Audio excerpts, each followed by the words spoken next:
Welcome back to the Saturday Ironheart Merchant Company, session 59. A new contender has entered the ring. For the year 65,007, the month of the planting, or April, on the 10th day, we'll be rewinding that a little bit, on the 9th day in the evening still, as we'll be coming back to that here in a second. But before we get to that, we will rewind the clock a moment to look back on the last episode and what happened as our brave adventurers found themselves fighting to survive with the second portion of their quest after managing to assumedly cause a catastrophic failure amongst a ritual to create some sort of dangerous being or bring one back perhaps. The party managed to cause the manor that they had been investigating to implode, leaving only the main ogre mage that had started the whole ritual seemingly alive, though with quick realization and quick action, Syndra would find out not alive by much. Though he wasn't the Cyclops wasn't the scary object of this fight. This would give a quick alleviation as the party would find themselves scattered about the town and around the area from the explosion of the manor itself. Syndra quite quickly discovering that this fight wasn't over, and nor was it over by a long shot, as a horrible shrieking hag erupted from the ground, controlling the magic and the fire around it.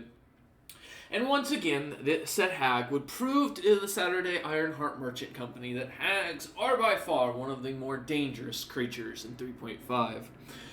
However, as this would go on, James and Rollman would find themselves going about the city looking for their items and materials and learning a few things. Rollman attempting to become a Dark Souls boss as a baleful polymorphed dog with 3 legs called Lucky.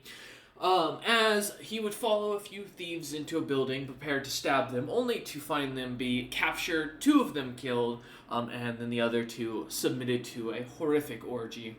Though, with quick determination and a few bits of good luck, one of the thieves would find themselves free, assisting Rolleman for the rest of the night in finding the items, while the orgy itself would go off to find another place to host themselves for the night.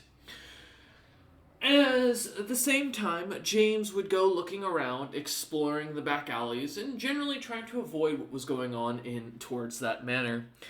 However, unfortunate for James and for Syndra, the shrieking hag had no concern whatsoever with chasing them down.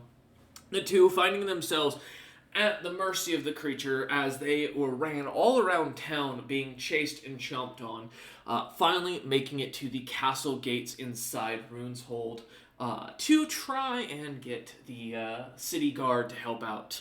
Though, as useful as they would find themselves quite quickly killed and outmaneuvered as the hag would attempt to swallow James whole, flying away and taking off with him. Syndra, with few little options left, would make a deal with their patron.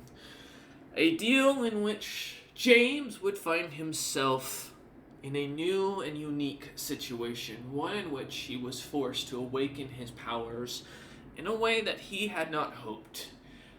However, as the hag spat James up, allowing him to escape from it, retreating back towards the town, and Rolleman finally managing to kill the thief who had planned to shank him after stealing his items. We returned back at the manor. Rolulu, as we were calling him, still a dog with 3 legs, a bucket full of random items, and his arms sticking out of it. James, covered in what looks to be purple liquid and ooze that has the viscosity of mucus as you kind of move it about, smelling of digestive fluids. And Syndra, who looks pretty worse for wears overall from the fight. I imagine quite tired from all the spell flinging. As you 3 kind of rejoin back at the destroyed manor, looking about, a few guards kind of patrolling and beginning to block off the roads to do some reporting. The guard captain himself kind of seeing you lot as he walks over, noticing you 3, waving as he does and recognizing guard captain Gelm himself as he walks up to the lot of you. Looks at James covered in the slime. Cinder a little bit tired. James himself also very tired, though yet nothing yet having happened. And Rollerman kind of still dog form, and looks between the three of you and goes, "Wild night." Hey, Gillen. Sorry for the mess. Not at all. And I look to the fucking crater. I heard there was a hag involved. I'm honestly impressed that we had as few casualties as we did. I'm honest with you. Damn thing nearly ate me. You tell that, you smell like it. Well, I've come here to get an order of things from your report, if you will. Seeing as you three were the last seen involved, where's the tall elven fellow? I point to the dog. Okay. One Looks of the down. ogre mages cursed Rollman into that form. We'll be dealing with it tomorrow or tonight. Nods at that and kind of gives Rollerman a light pet on the head and goes, "You had a very horrible night, didn't you, boy?" I growl at him. Ah, clearly not the touchy type. Okay. He pulls his hand away. Look at him. He lost an arm, got turned into a dog. I think it'd be a pretty bad night for him, yeah. Understandable. So, out of curiosity, since you lot are adventurers, and I just need a few things here filled out. I assume you are here on the request of from the tavern, the hag bait, my baby quest that had been posted. As we told you before, yeah. Well, I'm unfortunate to tell you, the young lady has fled town, and it turned out she was a bit of a cultist of sorts. I don't think you lot will be getting paid anytime soon. Oh, add that name onto the list of ones I have to beat the fuck out of later. Okay. Oh, no. We're getting our payment. So, of course, we'll be digging through everything and taking what we want. As I look I'm at the finding that ruins, hag's body. It should be dead by now. He looks over at Cinder at the mention of that and says, "I do apologize. It's a crime scene right now. We do have to investigate. You are welcome to stick around, though, and make sure no one takes anything. The property is yours by rights, but we do have to do our investigation first." No, of Great, course. we'll be able to build a shop here. I feel it. I'll make sure to add in my report that she had, of course, agreed to pay you lot beforehand and that everything had been signed over. I imagine there'll be probably more bills for you anyways, given the damages to the other properties. So, the least I can kind of offer to keep this peaceful neighborhood somewhat a bit more peaceful in the future. Oh, they want... Add in there that the explanation of a blood ritual was being done by ogre mages. We have our own investigating. A few of them are here from some of the clans that have come in from for the meeting. He kind of looks at you up and down with that, James, and gives a little bit of an eyebrow raise at that. Yeah, that's in another few months. I'm gonna have to head to deal with some things before that kicks off entirely. He nods and goes, "Yes, the few houses popping up in the area, such as the Bronzebeards, have made things a bit more complicated. But with that, I figured I should give you a warning." Kind of taps his quill a few times on his paper or his papyrus and looks over, points at the neighbors to the right and to the left, whose houses are half destroyed, and goes, "Those are both related to the Bronzebeards and have quite an investment in the neighborhood. They have already filed a request for compensation from the property owners." Looking at the damage and given what I know, how much would it cost to repair it roughly? You can give me a knowledge, architecture, engineering, or an appraise check. I'll go with an appraise check. Because I get to add a +2 because this is stonework. It is. It is indeed. Alright. For 17. As you kind of look at as you look over at them, I mean, probably maybe up 200, 300,000 in gold pieces at max for both of the properties. For both together, or Yes, is that correct. each? Both together. Okay. 300,000. Get them repaired back to the way they were. That's doable. Gilm kind of nods at you and goes, Alright that you've signed off to at least meet with them to discuss damages. And then the last thing is, I have a fine for unlawful magic used within the vicinity of the town. As he kind of hands you a ticket, and you see it says 1 gold piece on it, and goes, I'll be expecting that paid in full, as is I required. pull a gold piece out of my pocket and set it on there and hand it back to him. Ah! I can process this for you, sure. As he kind of takes the coin and goes, the ticket is for proof. And he kind of signs it on the back and goes, this will prove that at least it's paid. As he pockets the coin and goes, with that, I think that will be all I need to know. I assume the damages of the Shrieking Hag you will report fully in your explanation to the tavern when you go through your whole situation as an adventurer, young James.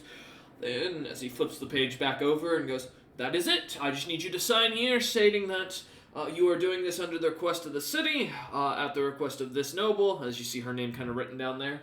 And then he goes, and that all damages done you are accepting to discuss depending on the situation.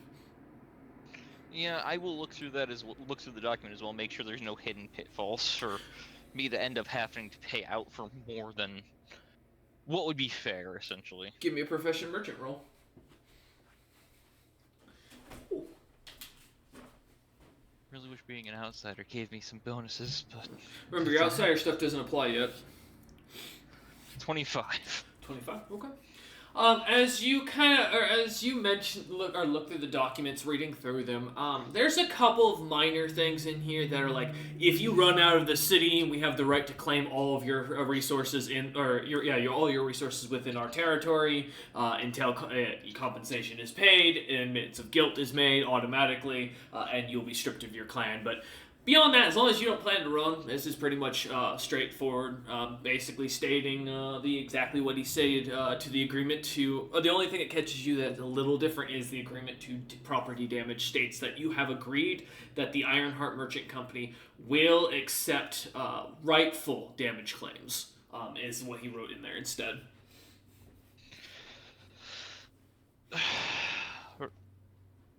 I'm looking at that, then I just look up at him and look back down at that line. Yes? I'll repair the stuff, but next time don't try to sneak a line past me, please. That's just professional speak to state that you will, if someone files it and can prove it, then it is technically that you would pay out like you stated. I have to make it official as it is. I'll sign off on it for now. Guess Stan's gonna have to leave somebody to investigate some claims, because I'm not gonna trust them to do this. And kind of takes the document back after you sign it and goes, with that, kind of like taps the quill into the ink and it shrinks down with a little bit of arcane dust kind of coming off of it as the inkwell seals itself with a white feathery cork. The papyrus kind of wraps itself up into almost a perfect scroll and begins to bleed an ink seal as it closes and then goes flying off towards the castle. Kind of looks at you and smiles and goes, with that, I'll be on my way. Feel free to hang around here. My men should be done shortly with the investigation, just identifying the bodies of the slain and confirming if there's anyone we don't know. I'll leave you here for that, Sindra, as I go turn in the quest and collect the other rewards from the other quest for the salamanders. Yeah. As I take Rollman's arm, do something too. Taking out of the bucket as Rollman kind of still, I imagine, eyeing the captain of the guard after him trying to pet him. Rollman, the rest of your armor, your sword, and your gauntlets are buried in snow in front of the keep. Start going that way. As Cinder kicks the arm and gets right, leans down towards Rollman, he just turns and starts walking away. Was he trying to attack it to me? No. Okay. Not in dog. I can't sketchy elven arm. That'd be kind of weird. That's fair. As you go, as you go marching off, James kind of splitting off to head towards the tavern. Cinder kind of finding a chair from one of the buildings that had kind of gotten blown up and spilled over into this yard, kind of turning it over, wiping a little bit of dirt out of it, and taking a seat to watch. one of the chairs that got blasted, still in one piece. Just A little Quick question, singed. Yeah, what's up? When I killed the thief, I would have looted his body. I think you Ooh. said his dagger was really special or something. Yes, his dagger was, in fact, unique. Give me a moment to pull up my note for it. You're putting what on my arm? it stops decay. Oh, An that's quite a unginted dagger. timelessness. Yes. You can add a dagger of the Black Rose Thieves Guild. Okay, Um, we'll do that. It is otherwise, as without an identifier, it doesn't seem there's anything else unique about the dagger outright, other than the fact that it has a mark and the words that seem to glitter on the back of or on the gemstone in the pommel. Okay. It is in the bucket. Perfect. But all right, as we'll start with Rollman as we go through, as the three parties begin to split. Rollman, as you head off towards the castle gate, kind of walking through the broken town, hearing the sounds of crying individuals, people kind of going about their business as they're wont to do. You see a few what looks to be nobles kind of helping and assisting where they can. One fella kind of catches your attention, though, that sticks out like a sore thumb as you turn the corner, looking down the way towards the stairs to the castle, seeing the pile of snow. On top of it glimmers a bright reddish beard and an intensity in his eyes of the snow beard that looks furious as he kind of seems to be digging about in the snow. Pulling what looks to be the Snowbeard guards out one by one and kind of setting them off to the side as you kind of head that way. As you look over, you do recognize this person as the same person you saw in a tavern all those years ago, back in the great territory of the pseudo-trolls. As you kind of look at him, looking him up and down, he looks to be a bit more fit, his beard a bit more clean cut, his hair very short. His armored attire kind of seeming to be made of leather with studs on it, the leather itself being of a red material that you haven't seen before. His what looks to be on the back a great axe made with bones and some sort of bluish metal as the blade. As he kind of continues working with a couple of the other guards that kind of come out of the gate, beginning to come help him with shovels. As you head towards the stairs, looking up, he has yet to notice you, though. That's probably a good thing. I'm just gonna avoid him. Well, your stuff is in that snow from what James told you, so... I'm gonna start digging in the snow. Alright, give me a hide and move silently check as you try to avoid being spotted. Owen has a 2 in intelligence right now. He does! He does 4 indeed. for hide. Okay. And 5 for move silently. Yeah, as you start kind of digging, one leg it's kind of hard to dig with as a dog. And you kind of make a loud and clumsy show of it as you begin to kind of work at it. As the guards kind of look over at you, and the large Alfred Stone kind of looks down at you and raises an eyebrow looking at your very strange looking form of a medium-sized chihuahua with slightly thin... Just a mutt.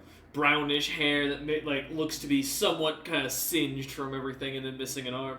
And it looks over at you, looks you up and down, and looks back at the guards and goes, "You know, we could eat that." Why does everyone want to eat the dog?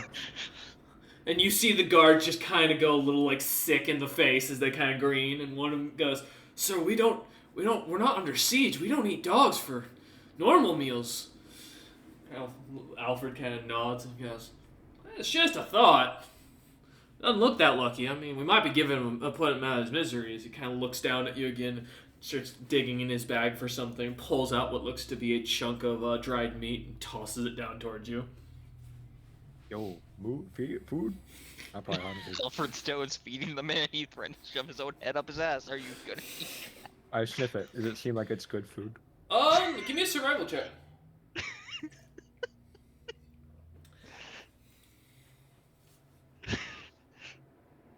Hey, you can't eat me. No. I saw Syndra's comments to you just now. That was great. 20.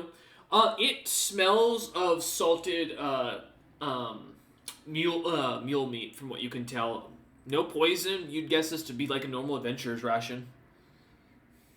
I eat it. You kind of take a bite of it. You see as Alfred kind of laughs and smiles, poking one of the guards, and goes, "See? He was starving. You know what? Maybe I'll keep him as a pet. I can call him Battle Buddy." Battle buddy. And looks We're down. in. And looks down at you and kind of watching you eat as he does, kind of beginning to dig out as he pulls out the gauntlets and starts pulling out the other two items, as setting them to the side and looking him up and down, and goes, "I don't know, I think those are the bodies, if anything. I don't know what the dog's digging for or what it wants, but whatever the items belong to, get them back to the person who dealt with it, and if you need me, I'm gonna go find myself a nice brothel to go climb into that has the cheapest ale I can find." As Alfred kind of like pops his back, leaning back a bit, kind of stands up and starts walking down towards you, looks you kind of in the eyes for a moment, Rollman, and goes, "Hey, how about me and you go and find us a nice steak?" I growl at him. He's gonna roll himself a nice little... Where was I typing? I don't know. A nice little handle animal to see if he can get your attention. I think the growl is appropriate. Look at you as it gets down, like leans down to your level as you kind of give him a growl, showing a bit of your teeth. And he kind of looks at you and goes, "Oh, good, you've got some spice. Yeah, tell you what, boy, I'll get you some armor, we'll get you some fun, and then we'll teach you how to fight like a proper warhound." I pull out the fucking knife and I stab him. Well, I'm saying, did you take the... Wait, did you bring your bucket with you? Oh. Yeah. Why did I leave my bucket? You kind of lean down in, pulling out the bag, and kind of like swiping at him with the dagger. Make an attack with it. It is a d20 plus 1 for the dagger. Okay. There's a +1 dagger, is that what you're saying? Yes, correct.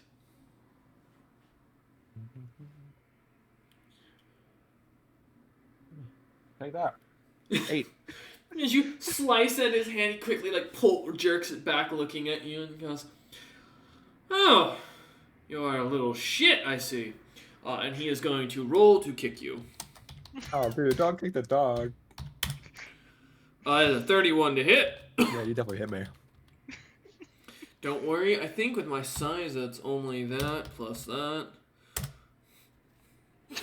Oh, wow. 19 points of damage as he, viciously backhands you. A couple of the rings on his fingers catching on your face as he does, cutting into you as he looks at you and starts to lightly growl back at you after trying to cut him and stares you in the eye. I'll just look back at him. One of the guards kind of pipe up and go, Lord Alfred, I think, the dog is, wild, in all honesty. He's probably just scrounging for food or looking for his other master. Maybe he's not interested." And as you see Alfred kind of looking at you, glaring at you, still his teeth slightly showing as he gives a low rumble and growl, goes, "Fine." And he kind of stands up, his knees cracking, and looks at you and kind of, "You're not worth my time anyways," and turns and starts walking down the street. You'll never know. As you walk over to your armor and stuff and sit on it? You put it in the bucket. How are you going to put a giant sword in the bucket? Dragging. Where there's a will, there's a way. As you begin to do so, one of the guards kind of looking over at you, kind of tilts his head. I'm going to roll sense motive here real quick. Flee with a scurvy release. Looks at you and goes, You must work for the Ironheart Merchant Company. Oh, here, let me help you out, little pup." And he kind of leans down and starts pushing the blade in, and looks at the bucket, realizing it's too small, and kind of looks at you and goes, "Give me a moment," and kind of leans down, grabbing some rope from one of the bodies, and starts to tie to me. Oop, that was not that. Yeah. Hey, you rolled a max on it. I know, right? As he starts to kind of loosely tie, it's kind of sagging to the side as you kind of stand there, Rollerman, but I mean, it's kind of secure. Good enough. The good news is the pointed end is towards the back and not towards your head, so you're pretty sure you won't lop your head off. But as he kind of gets the armor kind of shoved in, and then the gauntlets kind of pushed in, kind of looks at you and goes, "Boy, I don't think you're gonna be able to carry all this, dog." I think I can. Looks at you up and down and goes, "Here, I'm gonna help you. You're gonna take me with where you're going. I'll take the bucket. You can drag If the he tries sword." to grab the bucket, I'm gonna stab him. He is going to reach for the bucket. That time. Oh no! Stop stabbing everything. I have a 2 You in can intelligence. understand speech. I have a 2 in intelligence. 5. You're gonna swipe at him. The guy sees it and pulls his hand back and goes, "Jesus! All right, fine. You little shit. Do it yourself then." Kind of turns and starts walking back up the stairs. At least you know where James is going. Goddamn. All right. Give me a strength check, Rollman, as you start to drag this. How much total weight is it? Well, this is pretty much all of your gear, I believe, if I remember right. All except for 80. Yeah, there was a couple. I mentioned that at the end. I believe it wasn't taken. It was like 100 pounds of stuff, I think. Okay. And let me see, medium-sized strength of. Remember, you're not technically fully a quadruped. That's true. I'll just use biped. Medium Yep. size. I was like, I have 4 legs. No, I got 3 of them. Nope, that's the unfortunate part. You have 50% more push power on the ground, but that's not much.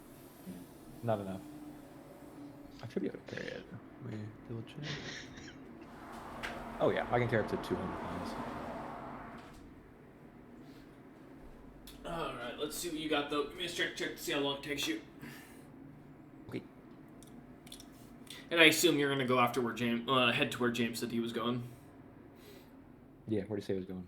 To the inn to go and the guild to turn in the quest. Sure. Alright. Okay. As you kind of start to drag this heading off into town, the worst news, Rollman, as you watch and start to walk off with this, the guards leave you be, thankfully, kind of admiring as you kind of easily pick it up. You hear a couple of them, one of the other guards kind of laugh at the one that almost got slashed by you, pointing out and saying, "Look, the dog could have done it himself. You were just annoying the damn thing." As the two kind of go back to what they're doing, carrying the bodies into the castle, as you start to notice walking through the streets, Alfred Stone is going in the same direction you're going.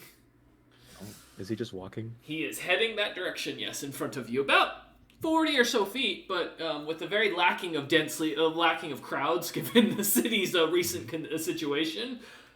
He's easy to spot heading that direction. Can I take like a side street and like speed past him?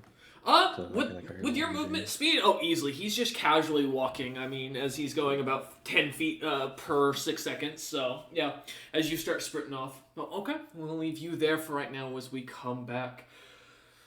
Syndra, as you sit in the courtyard, kind of in this chair, a little bit of the fabric singed on the back, but otherwise it seems comfortable enough. The arm being kind of lathered up in this lotion-like material as it kind of loses its stench. Losing really any smell at all to it as it's replaced with a light scent of what is almost the light spices mixed into the material and the chemical kind of compounds. As you watch a few of the guards going about picking up sticks and like proper investigators, poking bodies over and flipping them and making notes of who and what they look like. A couple of them you watch as you kind of have to snap one of the sticks next to you when they go to grab up some of the bags of coin off the corpses, seeing that the guards aren't fully legitimate, but they're not willing to cross you as you watch quite clearly, as they seem to eye you with nervousness like young children. They're about... Good. They fucking better. After about 5 to 10 minutes of this or so, you finally watch as the guards kind of finish up writing. Gelm kind of comes over, hands you some documents, which as you kind of look through, look to be a copy of the report. A couple of the corpses' names on there, who they were, what they were doing before, how long. Noting that they are all missing peoples, from what you can see in the report, from roughly about half a year ago. As you look about what looks to be a couple of Cyclops' document, and one of them is noted to be not an actual Cyclops, but what you realize, or is known as a half-breed, someone who had a bloodline that awakened and gave them abilities and seemed to transform them. And then lastly, as you kind of look through, there is a rough report of an inventory with the note of, we could not count the coin or the materials due to the cranky old lady watching us. I just nod. As you kind of finish reading the report, looking up and seeing Gelman and his squad's kind of heading off, you now kind of the only one there, as a few passerbys kind of go heading into the city to go find their own residence to see if they're damaged. It's quiet, peaceful, shockingly. What would you like to do? Well, he only said I couldn't grab items till after investigation. Correct. I'm to grab the bags of coining and shit. Alright. As you kind of head in and start looking about, give me a search check, please. Okay. Let's wait for these. Let's see if Syndra's eyes are still sharp. Alright. As you start looking around, Syndra, kind of still deep in contemplation about what had happened, the deal you had made, things still on your mind as you kind of look around. A few glowing things here and there, some around 4,000 gold pieces in the bag of coining that you find kind of laying about. Don't worry, I will give you a loot list. A couple of sapphire pendants, some cloths of gold vestment, a fire opal pendant, a beautiful jeweled crown that seems to be from one of the previous royal houses. And a few other minor things here and there for bits and bobs as you look about. I'm just going to post that real quick. As you continue, though, looking, one of the armor stands that was in the bedroom that you lot had entered into still stays standing, even to this point, as you look about through the remains of the building. As you do, you find this huge set of armor seems to glitter with some sort of magical enchantment on it. As you look about it, that is correct, and that should worry you. A much weaker one at the price. Well, that is what the price you find with the documents in this building. That is not necessarily what the price would be for someone who actually knew how to use an item like this. As you look at the stone, and it is unimpressive. Though it's hard to tell what level of magic caster they were that's inside this, if they were. Yeah, I'll have to mess with that later. You do find a single short bow amongst one of the ogre corpses. That seems to be a +2 medium short bow that has some sort of enchantment on it that kind of catches your attention. A rod that, as you read the side and the thankfully instruction manual that is also arcanely enchanted with mending to make it so that way the manual won't be burned, reads Rod of Enemy Detection. The price tag underneath it, an impressive 123,000 gold pieces. As you look it over, it looks to be legit from first glance. And lastly, the thing you've been looking for through the room as you kind of walk about, looking at the ogre, seeing some minor bits of material and such on them, as you kind of move the bodies about, kind of shoving them over towards the backyard so that James can kind of get them ready to be processed when need be. Not really going through their personal equipment as of yet. You do find, though, in the center of the room, as you trip on a strange jutted out piece of wood, And just as you do, the wood seems to start to shove down, and you can hear the sounds of mechanical gears shifting and popping as what opens and begins to push out is a pillar glimmering with what looks to be ruby itself, almost solidly carved. And at the top of this pedestal of solid ruby sits a gorgeous helm of the called with the words "the helm of the strongest helm." As you look at it, it seems to have a design almost iron-like, but glimmering with red gemstones where the eyes should be, a full facial covering with onyx sharpened teeth in around the mouth. The helmet itself looks to be quite scary looking as you look it up and down, but this looks to be the artifact that you were promised as you take a second, Syndra. This pillar is so trapped, right? I mean, you can give me a either sense motive or if you have anything for trap detection, I'll take a survival. I think search is also trap detection. Let me double check. Been a minute since I've looked at my skills on me. Let me see. It does. Yeah, go ahead and give me a search check. Boost this one as best I can. And I assume you don't have any rogue levels, correct? No. Okay. It'd be funny if I said yes. Well, that's why I was asking specific. Okay. As you look about, there doesn't seem to be any outright traps that you can see. Whatever traps probably were, probably came down with the building as you kind of look up, looking around the sky. Where there used to be a large ceiling, a beautiful kind of central room that was 2 stories, having a glittering death ore ball right above it. There could have been a million traps that could have been set with that beautiful, like, planet carved death ore orb. But unfortunately, as you look about, you do not find anything that catches your attention outright. All right. Then I'm going to use my staff to hook the helmet and put it in a bag. Okay.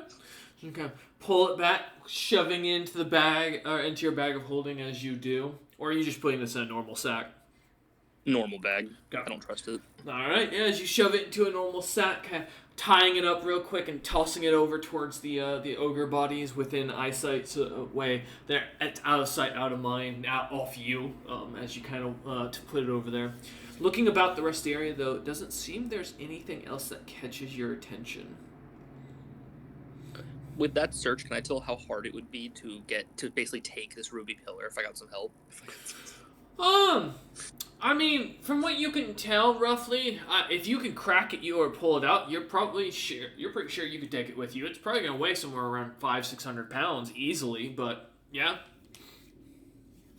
I can drag 600 pounds. I can take it.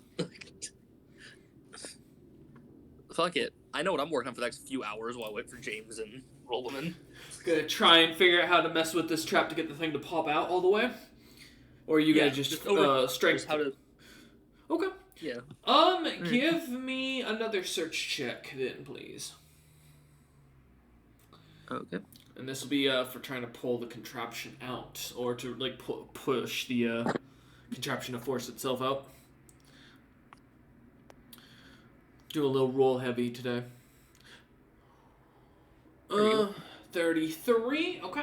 Yeah, as you begin working on the contraption, kind of pulling out floorboards and pulling out chunks of stone, as you begin to look for gears and start to mess around with the mechanism, it's going to take you a little while, you're 100% sure, but as you kind of get one of the first pieces of stone, block out of the floor and look in and see the gears, I mean, the jackpot realization as you look in and realize there's no seemingly outright trap connected to the thing as you start working and shifting things about. Alright.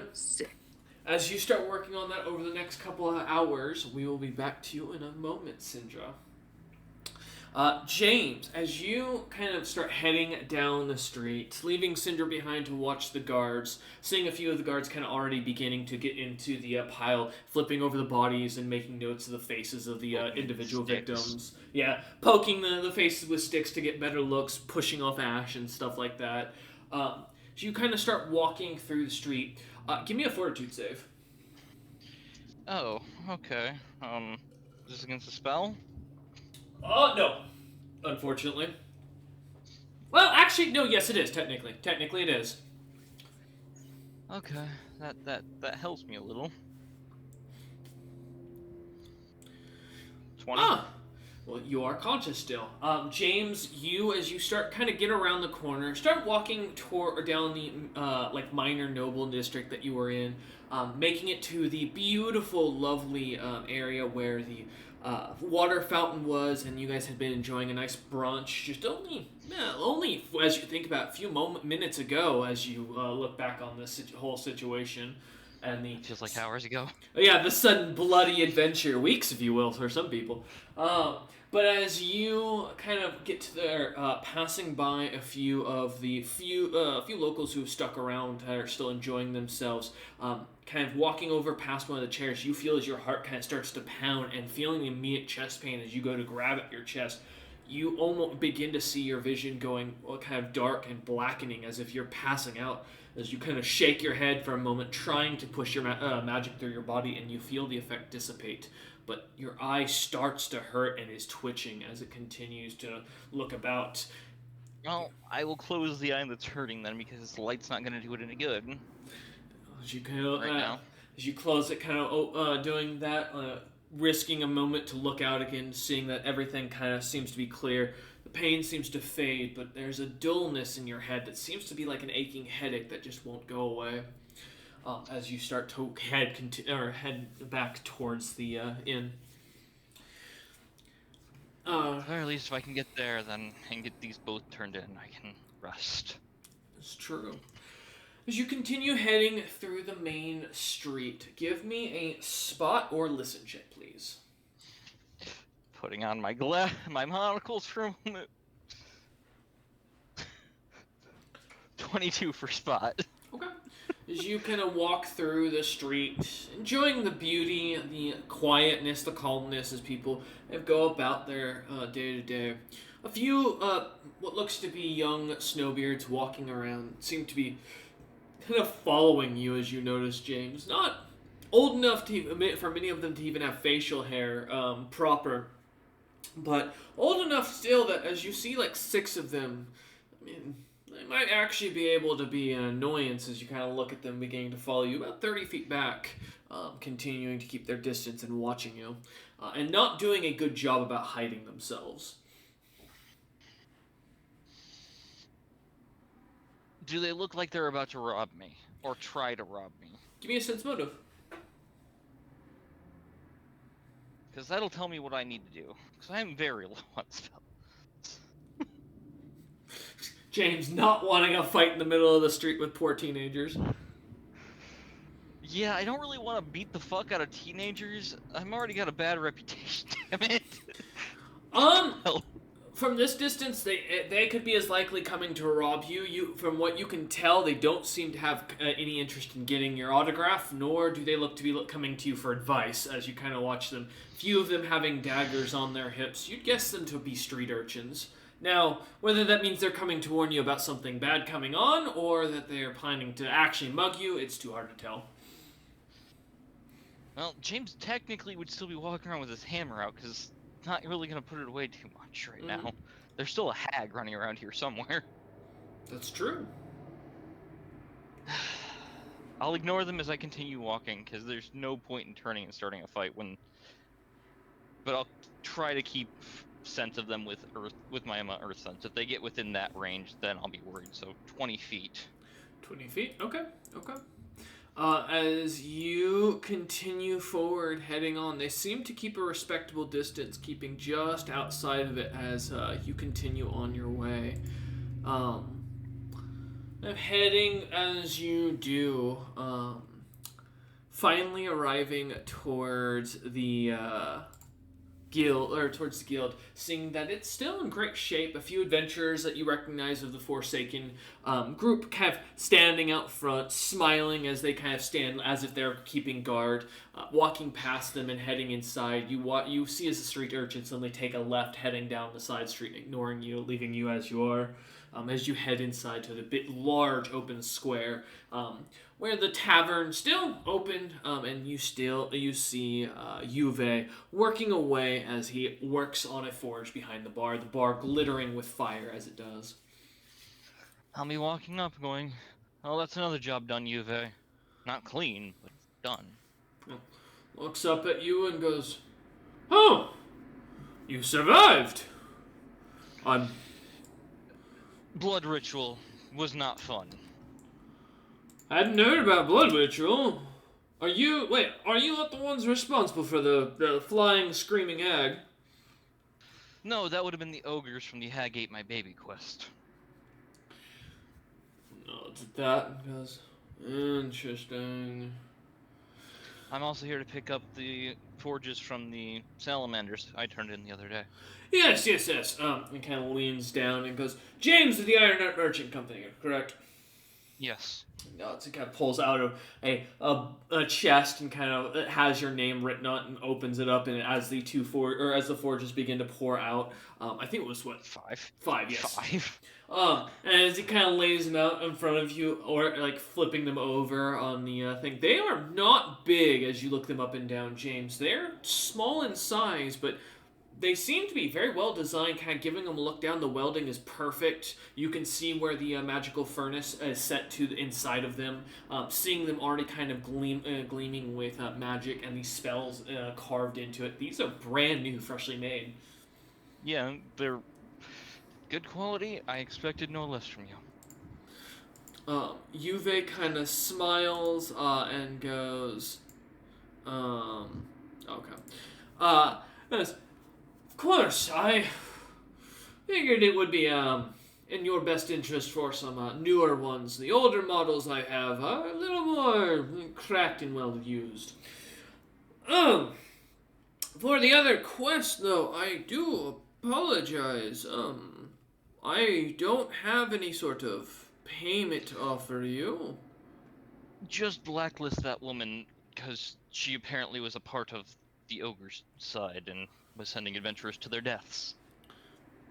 I mean, of course, the lesser clan of Cracktown has been known for being a notorious, Fubar clan. Not much sticking to their honorable word. That's all I can ask for. I'll get these back to my ship and probably rest for a bit. I got eaten by the hag for a bit. It was not a pleasant experience.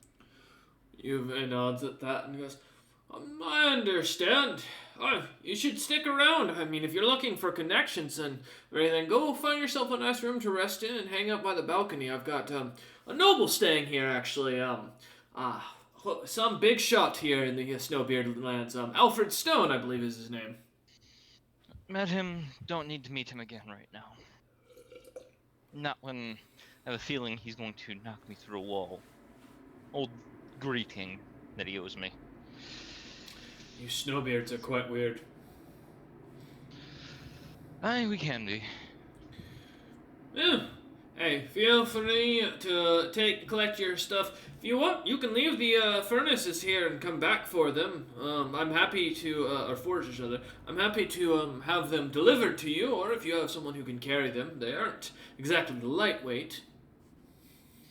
Having them delivered would be lovely, actually. You know, If you can have them taken up to the keep, my main ship's up there, and that'll be where they'll be held until I distribute them to where I need them. Look at in Magrill's yard. I can do something of the sort. That would be perfect, thank you. He nods at that and kind of gives a smile and goes, "Well, if you need any more work, we have a few that popped up before everything went to crap. But I'd recommend getting some rest. You look like you got swallowed hard, and you reek like fish." Put a warning up that there might be a screeching hag still on the loose. He nods and goes, "Aye, I can do some." It nearly killed me and Syndra at the same. And it apparently can turn invisible if my memory serves right. Sounds like a tricky beast. As he kind of writes this down on what looks to some papyrus, you see that looks to be the same as the quest reports are put on. Okay, taking Also, I'm guessing the quest that I put up has been taken. I'll leave the reward up, but I no longer need the information. Oh, the job has already been completed, I've been confirmed of. A small group called the, Broken Ones, group of adventurers that, ended up finding the Gold Dragon, cave. They wanted to confirm, I do apologize, that the reward was already paid out by the guild, as he kind of, like, leans down and pulls out, a booklet and goes, they had an artist amongst them, he took a drawing of it. He flips over, and you see a golden iron armadillo. That's an iron armadillo. A strange one. If it's still there, I might go get it. I said they left it there. They said their thoughts were if it was a gold dragon like you had put in the reports, they were concerned that it might be polymorphed and turn and suddenly fry them. But this was after a day's worth of following it around. This is the only form they said they saw it in.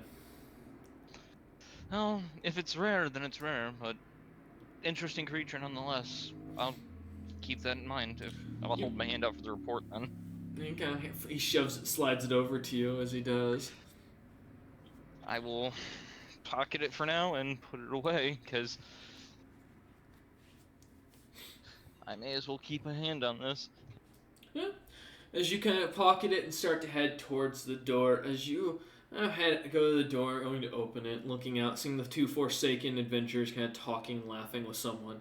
Looking up, you see not only at first the Rolulu himself, the Chihuahua Rollman, coming down the street about 50 or so feet down the road.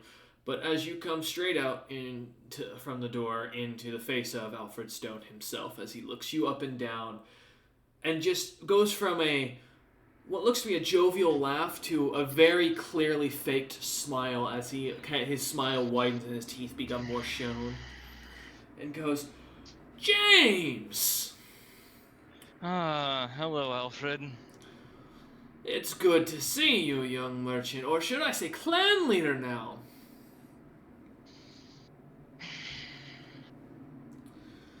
I'm still a merchant, despite any other titles I may hold. Oh, don't be so doubtful of yourself.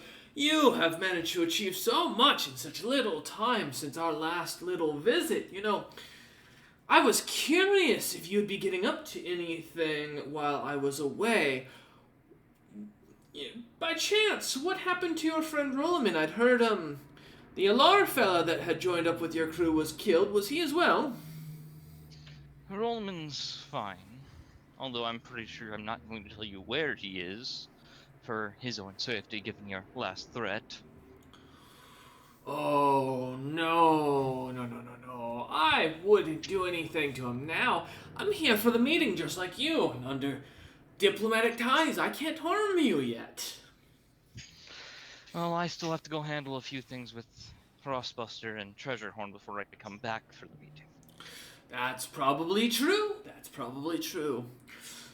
By the way, did you see this little dog as he points back at Roland and goes, Yes, he's one of mine. He works for my company. That explains why the little beastie started running off towards you. As soon as I saw him sprint off, or noticed him sprinting off into a side alley, I thought I'd run here as quick as possible, thinking he was chasing to try and shank me. You've taught your dog well to recognize a threat to you. I will admit, the fact that he recognized me without ever mating me is something impressive, as he looks over at Rollman. And looks back He's at you. a very impressive being. True. I can't help but notice, though, his bucket being full of gear for a swordsman. Are you burying Rolliman, or are you just going and selling his stuff after he ended up going missing? I assume something to do with the Shrieker Hag and all? Well, not exactly. Rollman ended up under the conditions of a spell that moved him away without his items. He's already contacted me and is on his way back. And nods. Interesting. Alright, I'll have to make sure I stop by and visit you lot before the year's out then. I do have a meeting with your friend. He kind of gives a smile. But I'm not here, don't worry, to do it to cause you any pain or trouble. I want to honestly offer my condolences to you and your family. It's sad to hear what happened to Cinder, your uncle, or at least what your uncle's nickname went by. I had heard of his unfortunate demise at the hands of a bunch of Hydra. It's an understandable thing for young merchants to take on things they can't chew and get a little over their head. I'm happy to see you're in good health, though. And you found your lost aunt. Honestly, I'm impressed by that. I have the abilities to find those I need when I need them. Quite. Although that gnome fella did have a lot of issues. Oh, poor young man. But regardless, as you catch the gnome comment, James, as a slur for those of the Snowbeard class who are kind of considered less than honorable and weak. It's not a good term to be called. It also means you're short for a Snowbeard, which that in its own right is an insult from another Snowbeard, but as he continues on. And especially when Cinder is the same height as me. Yeah. As he goes, but with that, I imagine we'll be seeing much of each other. I hope that we can meet again on some friendly terms. Maybe have a drink together to discuss the future of the country and what it entails, and whether or not you'd wish to back anybody of interest. Of course, I have no want for the throne myself, but I'm curious Trust me, where... no one in the city really has a want for that throne. It's probably true. He nods that. But, regardless, do not be a stranger, young man. I mean, your mother and I are engaged, after all. No, sadly you're not. Engagement was never recognized. And she's not even in the country. That's true. That is very true. She's in your headquarters. Last I'd heard, having been kidnapped by an individual of great power and problems. And you got caught up in this whole debacle because of that. I got pulled into this debacle because I had to come home for something. Indeed you did. Follow up with an attempted assassination by a very powerful individual. More problems seem to keep rolling my way. Odger did have an issue with having too many cats in his ear, as it were. But so do the Frostbusters, Frosthammers. Most of the clans in these lands, to be honest, these days. Kind of walks up to you. Red cats will be banned out if I have my way. As I'm going to continue walking past him, giving a whistle to Rolulu. As you go to, as your shoulders kind of come next to each other, you feel suddenly as an arm kind of stops you, and as it hits your shoulder, and feel Alfred's strength as he kind of flexes his arm to stop you there, and kind of leans over to you and goes, "I wouldn't be so cocky in these lands, young James. Don't Not think cocky. you've won." I'm exhausted. I'm glad to see you're in good health after your long trip. I was just eaten and regurgitated by a goddamned hag. I'm tired. And I think we both have worn out of pleasantries. A hag, is that what they call it these days? He gives a loud laugh and kind of like pats you on the shoulder a little too hard. Not enough to do damage, but enough to really show you that he's stronger than you. As he kind of lets go and then continues walking into the tavern, opening the doors, and goes, "Barkeep, have you heard about men being swallowed by hags? I've just got a great story to tell you." As you can hear a sigh coming from inside as the doors close behind you. I feel bad for that troll.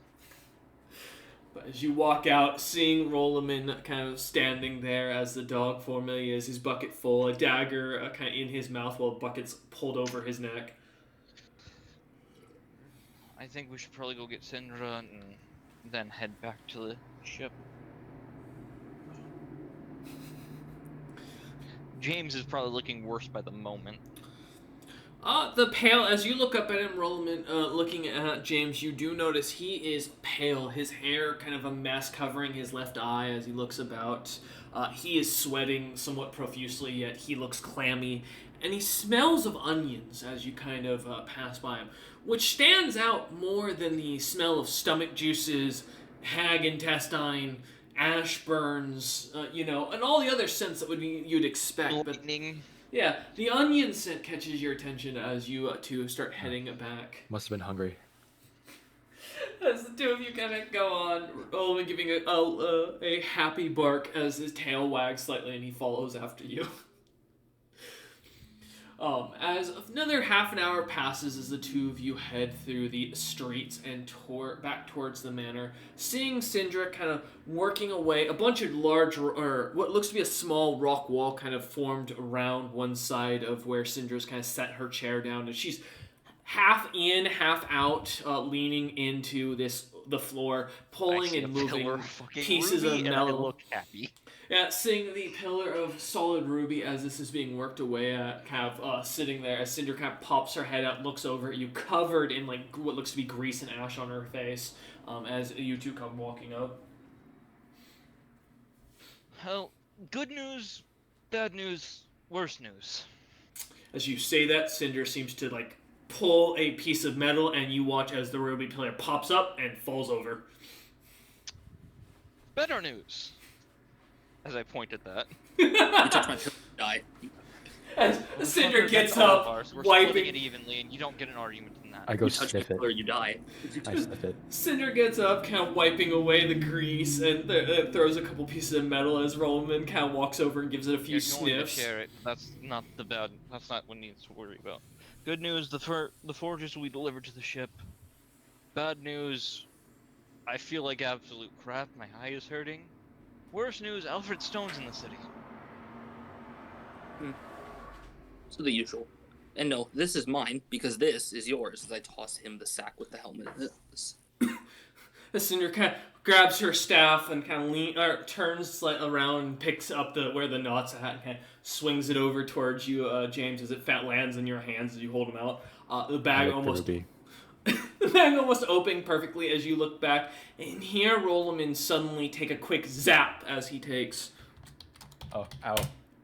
1 point of electrical damage. As the pillar zaps him, and as you look down at the helmet, it glimmers, the eyes glowing, and the pillar begins to glimmer as well slightly. I think these two things are connected, Syndra. I mean, yes, the pillar came up with the helmet, obviously. Can I sense a curse on this item? Yeah, give me a spellcraft check. Everything's cursed. I don't know why you check anymore. Well, this will at least tell me how horribly, I guess, is what I'm hoping for. Right. Like, will it affect me if I just touch it to identify? So, as you use your spellcraft on this item, I can confirm it is cursed. However, you're not sure what the curse is. What you managed to get from this is that this item is magically very powerful. Roughly would be equated to a +5 item. Oh, this is cursed to high hell. It's powerful. I don't know if I can identify it. Can identify it right now if you want. James, your knee starts to slightly throb a little bit. As James will then lean on his hammer. Not. I think I'm gonna need to rest soon. Yeah, I wouldn't touch it. It is an artifact. That's fine. Are you done here? Do we need to worry about anything else here? Oh, I don't know why you came back. I was about to drag all this to the ship. Cinder points over to the bodies kind of piled up in the background. I don't think I can drag anything right now. My body seems to be trying to quit on me. Didn't ask you to. I said I was going to. I'll leave Rolleman with you. Just look at the dog. I like the ruby again. This time it doesn't zap you. Oh! I keep looking at them. You just keep licking it. Nothing seems to happen as he keeps doing this. James kind of looking at this, giving a light laugh and starting to head back as he starts to walk off, leaving you lot behind. James, give me one more fortitude save real quick. As I'm walking away, let's Sleepy see time. if I pass out. Yep. Sleepy time. Will Cinder find you on the way? No, thankfully you're going to make it back. As your head throbs once more, an intense feeling this time, James, as if someone just shoved a nail spike into your eye. it hits hard and like almost out of just as quickly as it hits and slams into you, it vanishes, leaving your body almost as disoriented from it as possible as you look about expecting a magic caster of some sort, someone, and see a few kids playing with a ball and jack, some older adult making kind of coming out with a couple of baked goods as they set them out, freshly made to sell to customers. Some loving couple tosses a couple of coins into the little troughs along the walkway. No one's seemingly looking at you as you continue walking about. As you kind of make your way back up to the castle, it is like a blur as everything seems to be coming in and out. Your mind seemingly blacking yourself out as you suddenly find yourself reawakening at the guard station. Guard looking at you with concern, then suddenly standing in front of your ship, looking up at it, and in the captain's quarters as you look around for a moment, picking next in your own room downstairs a couple of books of stuff, hammer and is it forge? Yes. Yep, hammer and Forge. forge. Okay. I'll climb into my little Hammer and cabinet forge. close that little door. Already out of the room, having left, and seemingly as you look up one last time, seeing the ceiling of your room, everything seems to be strange and changing, ever shifting as the magic seems unable to decide, and then suddenly you lose consciousness.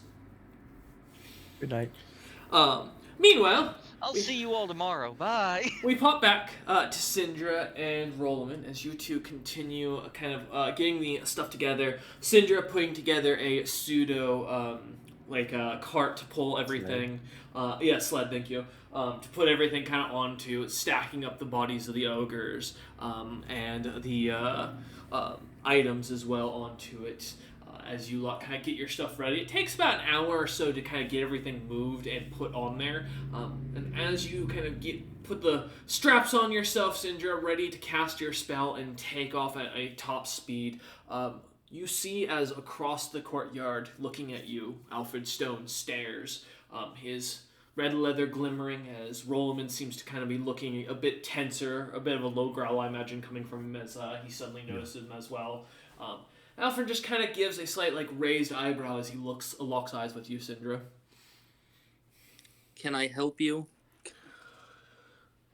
Maybe. Are you an angel by chance? I just stare at him, baffled, because no one has tried this yet.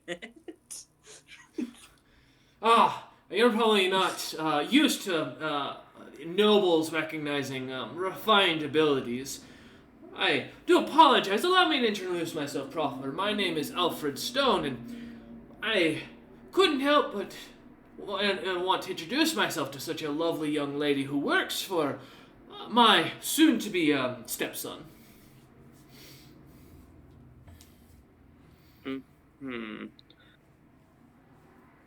While I respect the pleasantries, it's kind of odd that you'd come here as I look at the ruins. Are you looking for something? I am quite bored. The town, not much of entertainment when everyone is still coming back in from the fields, and wanted to check out a few things. Also, maybe drop off something that belonged to you lot.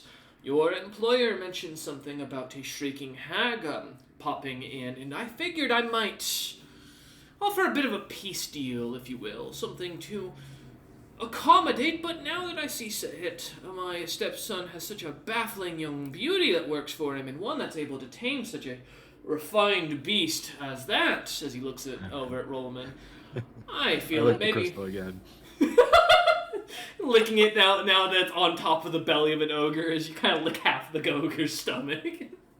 It looks over at you and goes, I figured maybe I should instead make it a offer of a gift to our first meeting, if you don't mind, young lady. And if you wouldn't mind introducing yourself, I do apologize. I'm not familiar with someone of your stature.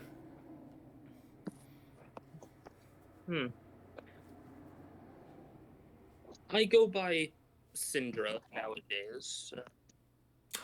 Clan has old traditions to not use true names. Comes with the territory of being, well, as I kind of lightly brush my horn. I see. And I assume that you are The one that was once Cinder, then? As he kind of gives an eyebrow raise.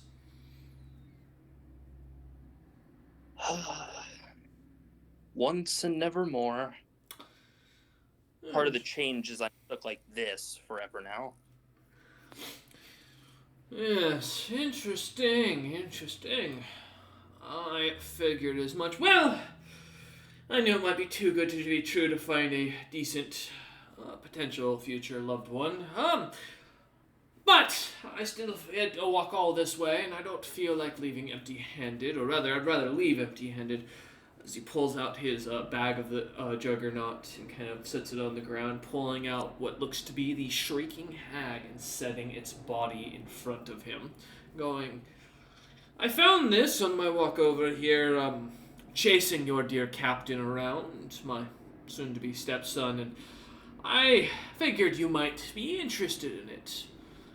Of course, don't mention it that I'm the one who killed it. I don't think that will help his pride, but I don't feel it's right I keep such a valuable corpse, as it wasn't mine to claim. It was quite weakened and injured when I found it.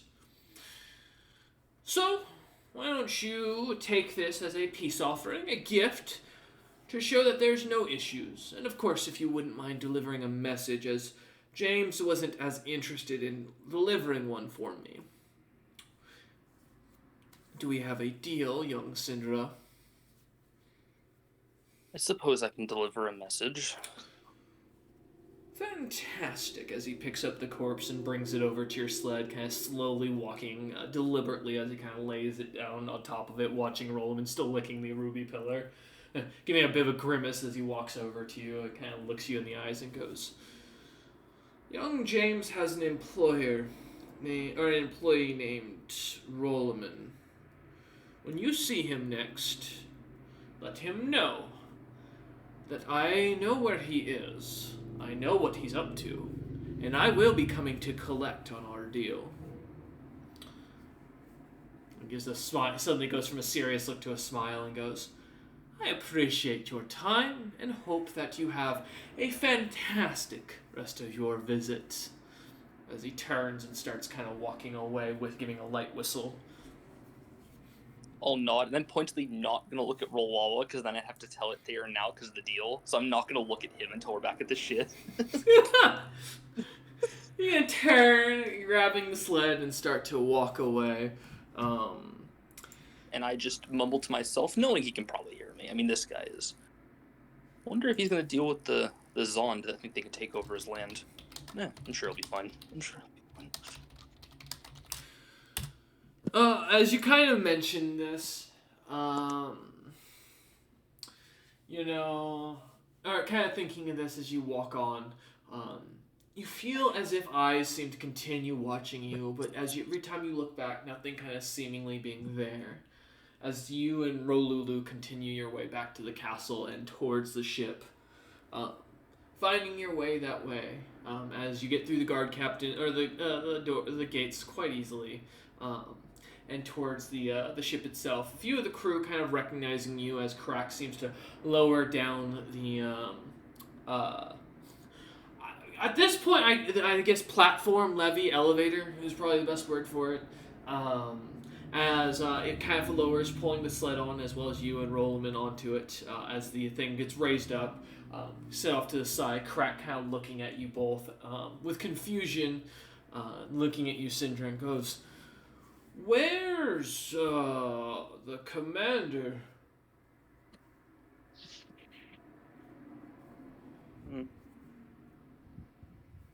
Sorry, I stepped away for just a second. No worries. As Crack looks at you as you kind of get on the ship, looking at you between you and Rolulu, and goes, where's the commander? I look at the dog. He got a bit changed temporarily. Looks down at Rollman's in dog form and goes, Do I need to learn dog speak? 'Cause I don't think I can bark. No. We just need someone to dispel it. He nods and goes, you think he plays fetch? Oh, he does. He fetched all of his fucking He went and fetched all that. nods at that and goes, "Oh, I have an idea." And he leans down and starts digging in his pocket and pulls out what you recognize as a 4-week-old chicken, a piece of chicken that was lightly grilled and is greasy and dripping, flies kind of coming off it, and goes, kind of waves it in front of you, Roland, and goes, "All right, boy, come on, Commander." Yeah. And he throws it, and as he throws it, smacks into the captain's quarters door, sticks for a minute, and then slowly slides down. Oh god. I think it's fine. He's had a lot of food today, and that would not look appetizing. I like that. It's a greasy chicken nugget. Kind of heads down, kind of looks at it, starts to walk off towards the stairway instead, heading I'll go down to my below. room. Yeah. With his bucket still on him, the sword tied onto his back, he heads off into his room. As Syndra, you're kind of left there. Crack kind of looks at you and goes, "I don't think he plays fetch very well."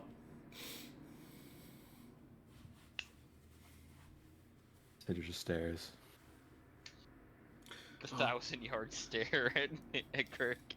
As the welcome back, Syndra. As Crack kind of looks at you, kind of as you give a stare at him, as he seeing that Rollman having left and head down, kind of Crack kind of gets the understanding of the awkwardness and starts to unload the bodies, moving them about as you head down below. I assume head to your quarters. Yep. Alright. Taking Roland's arm with you. Well, I mean, assumably yeah, I don't want it. that and the pillar. You never know. Yeah, that the pillar. Someone might eat the arm. I don't trust the crew. That has a fair response. That's entirely fair.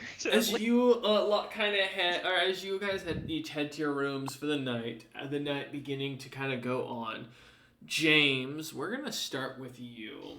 As you waken to find yourself looking in a room, it is almost darkened to a magical blackness that it seems to be unable to be pierced through, and no matter what you try to do, gleaming as you do, it seems to get darker and colder as you hear Syndra's voice echoing into your head. Something about a deal, something about saving yourself, and the voice is continuing to echo as you watch on this dream going through your head. Fear, the concern, and a cold chill as you look about. And as you do, the night seems to suddenly calm as the nightmare begins to shift, and suddenly you find yourself sitting in a strange but beautiful workshop. Brand new tools made of palladium and the finest wood. What looks to be woodworking, or an automatic woodworking or carving table that seems to have been designed from magic, glimmering in its design. A forge that you see is made of this beautiful metal that you've never seen before. It glimmers with its green flame within. A strange, what looks to be dark-skinned Snowbeard kind of sitting, seems to be sitting in the center of the room, whittling away as he looks about and looks at you. As you look around, though, you find yourself sitting in a chair, looking up at him. His armor kind of glimmering, though more to what looks to be simplified in its design, bits of leather here and there, mostly for maneuverability and with bits of scorch marks on it. The clear sigil of House Bronzebeard kind of glimmering all across his armor as it does. And as you look to the other side, you see Rolliman, one-armed in his elvish form, and Syndra sitting in a chair as well next to you. Syndra and Rolliman, though the night had gone on, seemingly peaceful for your dreams, nothing seemingly happening, you find yourselves both drawn to this space and suddenly awakening similar to James and looking at this figure. Though James's eye and his body look slightly different as you both look him up and down and notice his eye is glimmering with a almost holy light. His iris now replaced with what looks to be a bright platinum glimmering hammer with wings. His body looks to be slightly strange. There's just something off about it as you look him up and down. His skin seems to be more of a honeyish white than proper white of a snowbeard, or blue of a snowbeard. as you look at him kind of seeing this, both of you still manage to maintain your sanity as you look at James and look over at the figure sitting in the center of the room. He kind of looks up and goes, "You must be the Ironheart Merchant Company as well as the Clan Ironheart members. I do apologize for summoning you here. It's much easier to do meetings in private of the mind or of the soul than to offer to do it in person where magic spells can be used, silences aren't as active, and so many other issues kind of pop up. But allow me to actually introduce myself. My name is Darrigan, a once proud apprentice of your grandsire, young James, and, well, a craftsman of my own capability, if you'll understand. James will nod. I'm curious, you three. You summoned, or called for a summon of all the clans, looking for someone to rule as a proper... I must ask, who do you plan to back? Haven't yet decided. If I may interest you... Go ahead, Cinder. Comes down to how the meeting goes, would it not? Darrigan Am I still in dog nods. form? You are not. You are in your elvish form. Do I have both arms? You do not. You only have one arm. Damn. He kind of looks at you and goes, I understand that, but of course as well you understand that we must secure alliances earlier in our positioning. And I would be very much honored if the house, or the clan of Ironheart decided to back the House of Bronzebeard. Given our reputation and abilities, we are only the rightful claimants to the throne. I believe that you, James, and I would make great friends, as well as great allies, given your similar upbringings, as he looks at you. Plus, I grew up amongst the Frostbusters myself as a young man when I was serving, and even went and served in Frostforge. What better candidate could you ask for? What do I remember of this man? Does he look roughly my age, honestly? First thing. He you know him to be a few years older than you, maybe about 30-ish years older than you, so not too far. But give me a knowledge history check to see what all you remember about this individual. As I'm going to also pull up House Bronzebeard on a separate thing, because I did have that information already. Because I only have a +3 to history. That's true. I'm a great historian, everybody, I swear. You're not the historian I am. I'm a great historian, I swear. He's like how good he is. Yeah, so, Darrigan is, said to be the older brother of two, and is somewhat in contention right now for his position of, rulership, as a few of the other members, or the other clans, as well as the other members of his clan want him kind of ousted. And that's been kind of the theme his entire life from what you can remember as a youngster. He was probably the most often almost assassinated, with constant attacks, maids, service, or butlers, and such being constantly replaced amongst their household. Darrigan ended up being kind of almost raised entirely by the Frostbusters because of this, as he couldn't really leave due to the constant attacks on his life. So with that, he ended up spending his time between your home territory as well as sitting at your grandsire's side, at which point he was a well-known apprentice and is one of, I believe, the only graduates of your grandsire. One of the two. Yep. He is noted otherwise to be a very kind individual, but also very obsessive once he gets into something, whether it be his interest in weapon development or if it be his interest in kingship in this case. Roughly, you'd already know this guy, once he sets his mind to something, he's either going to get it or it's going to have to be removed from his purview. So you have your eyes on becoming king. Nods and goes, I think it would be only alright to honor your grandsire by becoming king, and removing all those creatures that seem to be causing us trouble. As I've heard many rumors spreading that these fiendish fellows have rooted themselves in many courts. I think removing them and then creating a statue to the greatest smith the Snowbeards has ever seen is only a good start as my kingship. I'd like to sense motive. Sure, go ahead. 28? Not 20. As Where you, was this last time? God damn it. as you kind of look him up and down, getting a sense, what are you trying to gather? How honest is he being?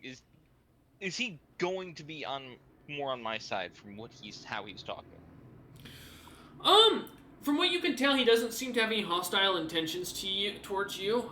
From what seems, he more recognizes you as a potential threat to his own situation, and seems to be that seems more and more why he's securing your interest, rather than his intent to be hostile outright to you and your crew. As far as his intent to help you, I mean, he seems honest in his interest, but he also hasn't outright stated anything that would help you directly long term. Do I know if this guy's got any enemies? Give me a profession mercenary background. Let's see how much of a risk this guy is for us. Oh, he's a pretty big risk. I remember that much. Nat 20 for 24. So, well, the first thing is, Darrigan has a daughter that is currently married to the clan of Deathweed, which thankfully means he has no ties to the Venkos. But it does mean that necromancy is a big thing for him. And their family is quite capable as necromancers themselves. So he's a bit of a danger in the stereotypical, most people don't trust necromancers. Himself not being one directly, but his daughter being one and married into the family of them is not a good sign. His brother, while also not likely to, or doesn't seem to have any interest in the throne, as you would know, is still backed by many people who would rather have him in position of power due to his capabilities as a businessman.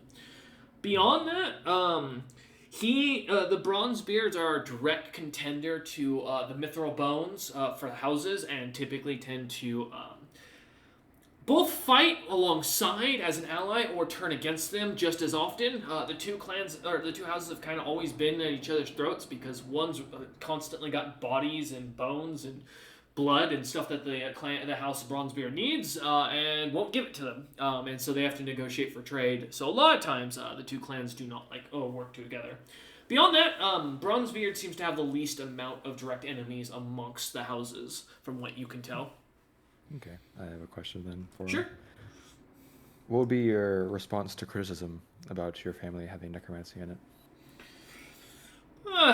It's an art of magic. Once our clan recognizes what we are, but we also recognize that we were closer towards Blood's End's territory. It was advantageous to have necromancers capable of fighting against a dragon who mastered the school.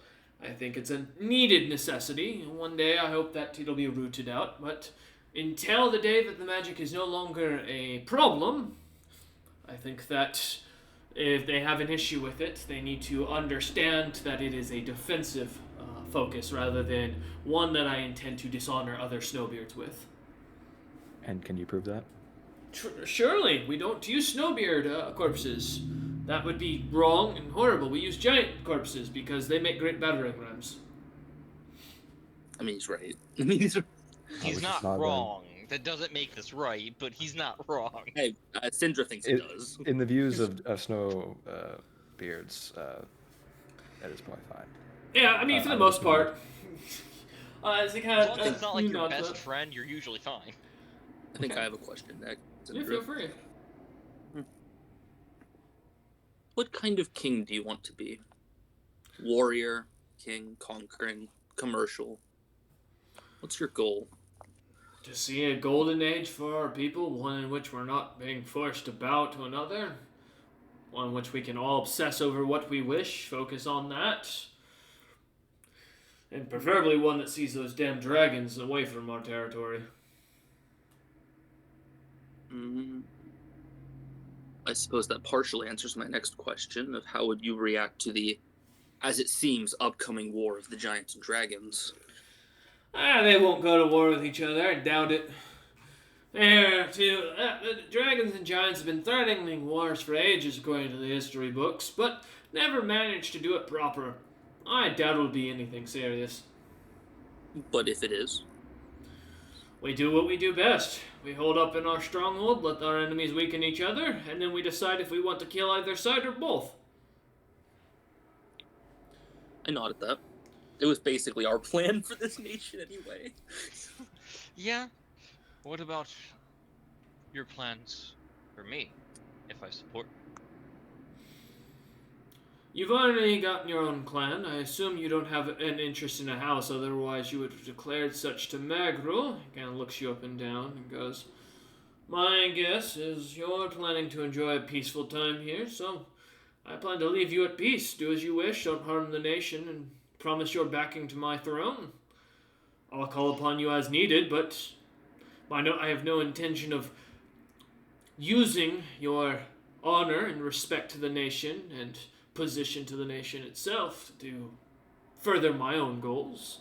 That would only stunt what I'm trying to achieve. And that is partially... I want to open this nation's trade. He nods. Because with that, I can enjoy myself a bit more easily and keep helping my kin.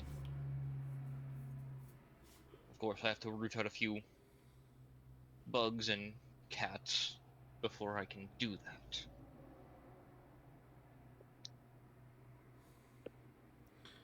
He nods and goes, I mean, I cannot stop you from doing what you're doing already.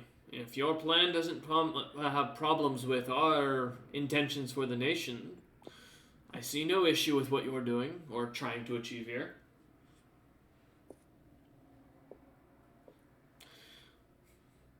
Then I would ask that I will have to think on what you're saying. Of course, choosing who I'm backing is a large choice. He nods and goes, well, you need to promise your interest to someone. I recommend picking a house that has the ability to summon you privately. The House of Bronzebeard has always stood strong. No matter our weapon, we stand, no matter what forsaken situation we're in. If I can't convince you to follow me, I don't think any of the other houses will be able to do the same. But you'll probably be pushed by the other houses to take their backing. Clans, lesser clans. The Grey Rats, the Large Rats, the Mithril they all wish for it. Do you really wish to be bothered and bombarded by all of them continuously asking you for their support? Why not promise yourself to the Bronzebeards? He's really ringing my bell about not wanting to be bugged. If I'm not, well, you keep saying it in public constantly. You do keep saying that. You keep saying how it bugs you about that. If I'm not wrong, as Syndra, what I know is Bronzebeard's the only house with their full military star, because every other house has taken serious losses in the last few years. Clan Bronzebeard is the only one outright not noted for having been militarily active. That is correct. They are they are more in the desert territories towards Blood's End's lands. Is roughly where they lived, and they got kind of spared because of the mountain range between them and the Civil War. Yeah, because Venkaz lost a lot in the Saraseki War, and then, I mean, Odger's house it just happened. Yep. To your knowledge, yeah, roughly, Bronzebeard, you don't know enough about the Mithril Bones, because you haven't heard anything about them in the other house of the Large Rat, but militarily wise, the Bronzebeards are known to have the strongest troops, only because of the fact that most of their clan is obsessed with making items of insane power. And of course, most of them are extremely cursed, but that, tit for tat here. But that's kind of the upside to this clan. They are quite powerful in that perspective. The limit is they are one of the smallest clans in numbers, with the fewest amount of people living in their city because it is a desert stronghold. Does this does this guy seem like he's competent in battle, like he's seen battle before, or does he seem like someone that just sits and pushes paper? With your proficient mercenary, looking him up and down, he looks to be very fit. His arms and back are quite strong. You're pretty sure if he swung a hammer at you, Roman, he could almost take half your health in a single hit. But you also notice his legs are very undeveloped comparatively. This He doesn't have leg guy, day. you'd guess Low he's deck. probably a fear on the battlefield, but like he's not an endurance fighter. This is a guy who's going to try and like get in the middle of combat and just start swinging. So beyond that leadership, I mean, he's leading a clan, but again, he's not one of the Snowbeard, or he's not from the Snowbeard clan that's in major issue. So it's not like from your knowledge, he's had to deal with any major fighting or infighting in his territory. With the undeveloped legs, can we tell if there's a chance that he might be more of a cavalier than a foot soldier? He is actually, yes. I knew it. He rides a horse or something. You don't need his similar, legs. He's got horse legs. He doesn't need his legs. He From rough what you could tell, it is probably not a horse. It could be a woolly mule, but given where his clan's from, it's probably some sort of sandworm or armadillo-like creature. Yeah. No, yeah. When I say horse, any mount. Yeah. Yeah. No. Gotcha. I'll just look at James and I'll just nod. He passed the vibe check for me.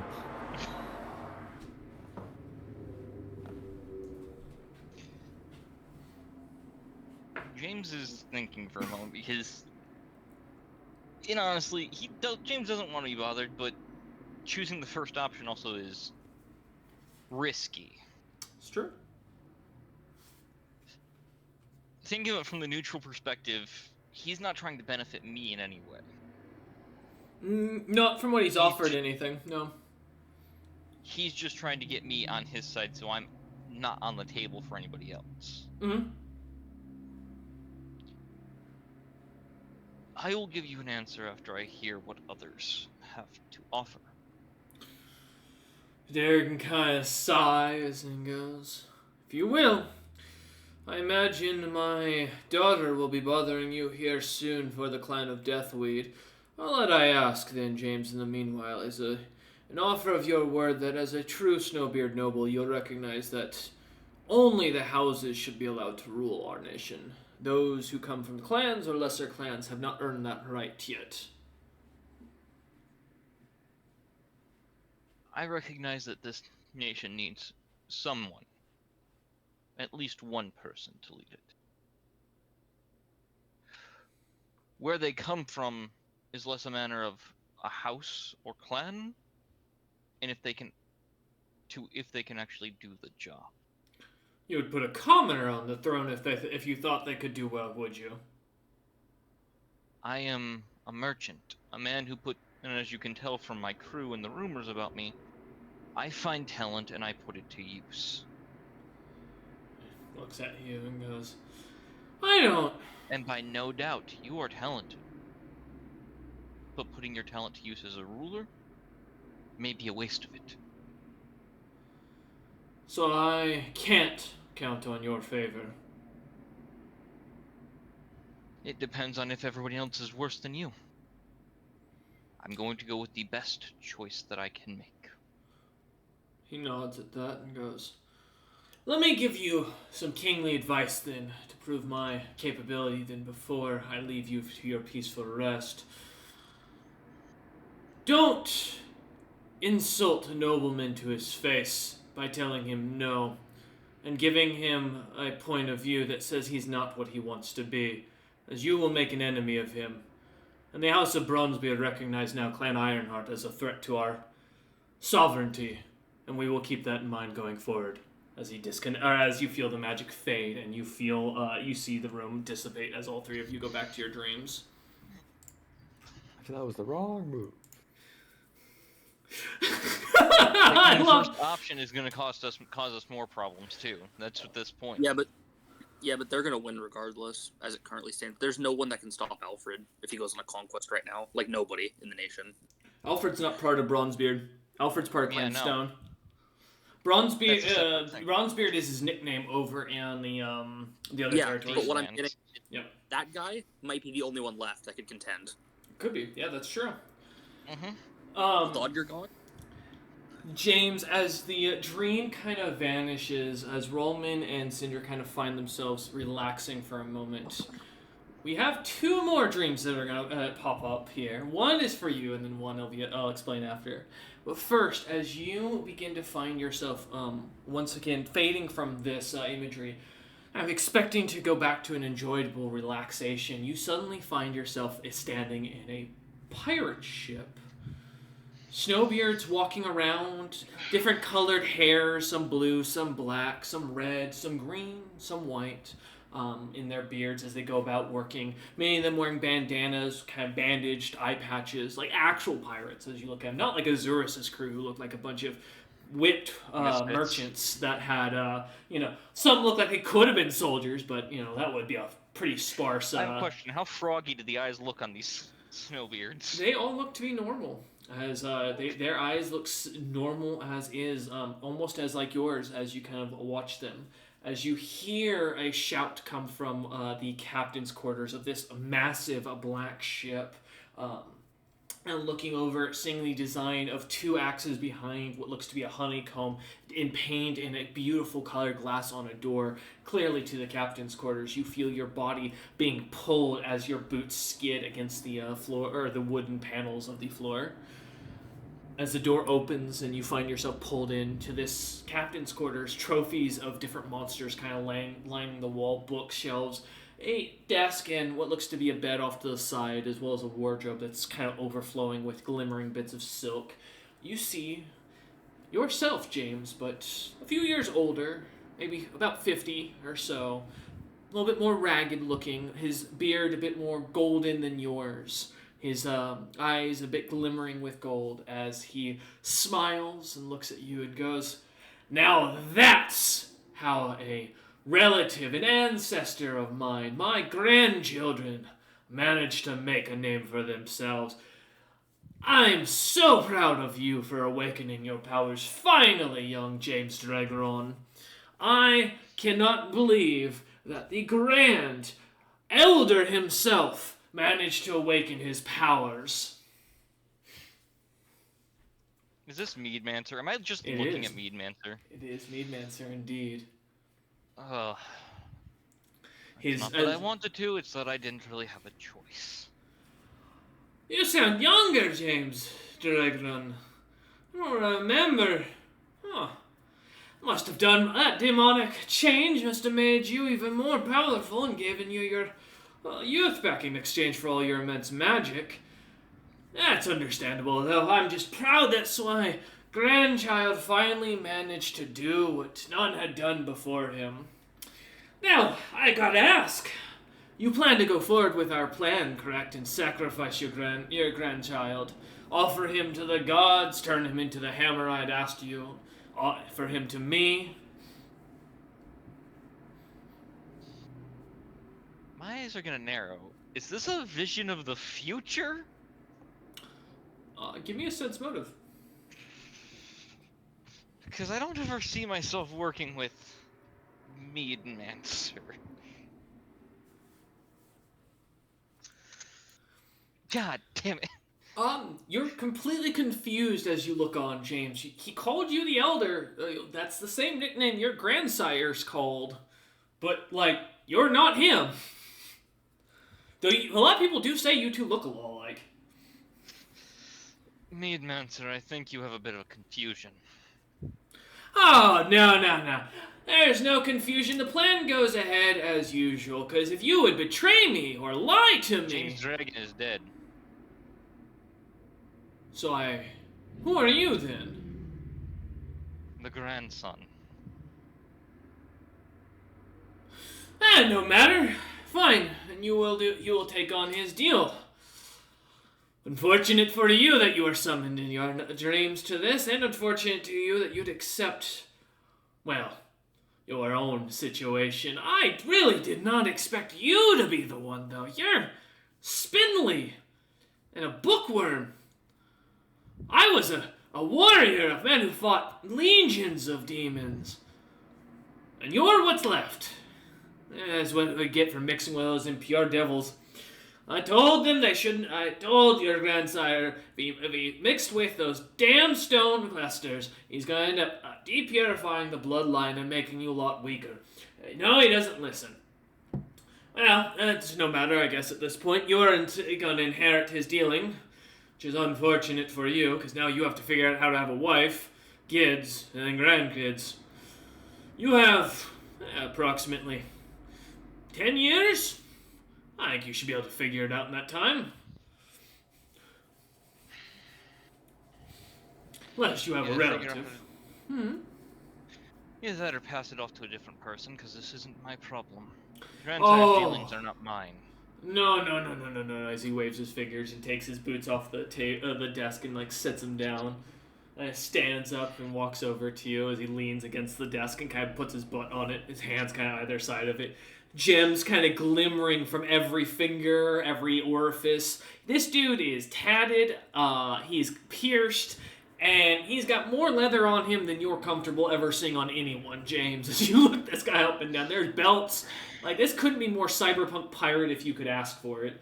As he looks you up and down and goes, "See, the fun part about our family is that you all don't get a choice in whether you take my offerings because, well, you came from my loins, and I founded this family on the similar magic to what you lot recognize as a Torges closing magic. Except a little bit more refined, if you will. But I'm not so horrible as to ask you to do something without being graciously rewarded. I mean, then you wouldn't want to do what I was going to ask you to do, or you'd try to find a way to screw it up to make me not want to keep you around and find another person. Am I wrong?" As James, you realize in the back of your head you were thinking exactly that for a moment. I was really just gonna pawn this off on somebody else, make it their problem in the family, yeah. He looks at you and goes, "I will make sure There's a really dumb cousin I can sacrifice, apparently.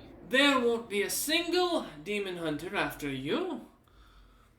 For those time span, as long as you agree that in exchange, every time you take care of this, or as you're taking care of this little situation for me, you'll keep your mouth shut to the rest of the clan.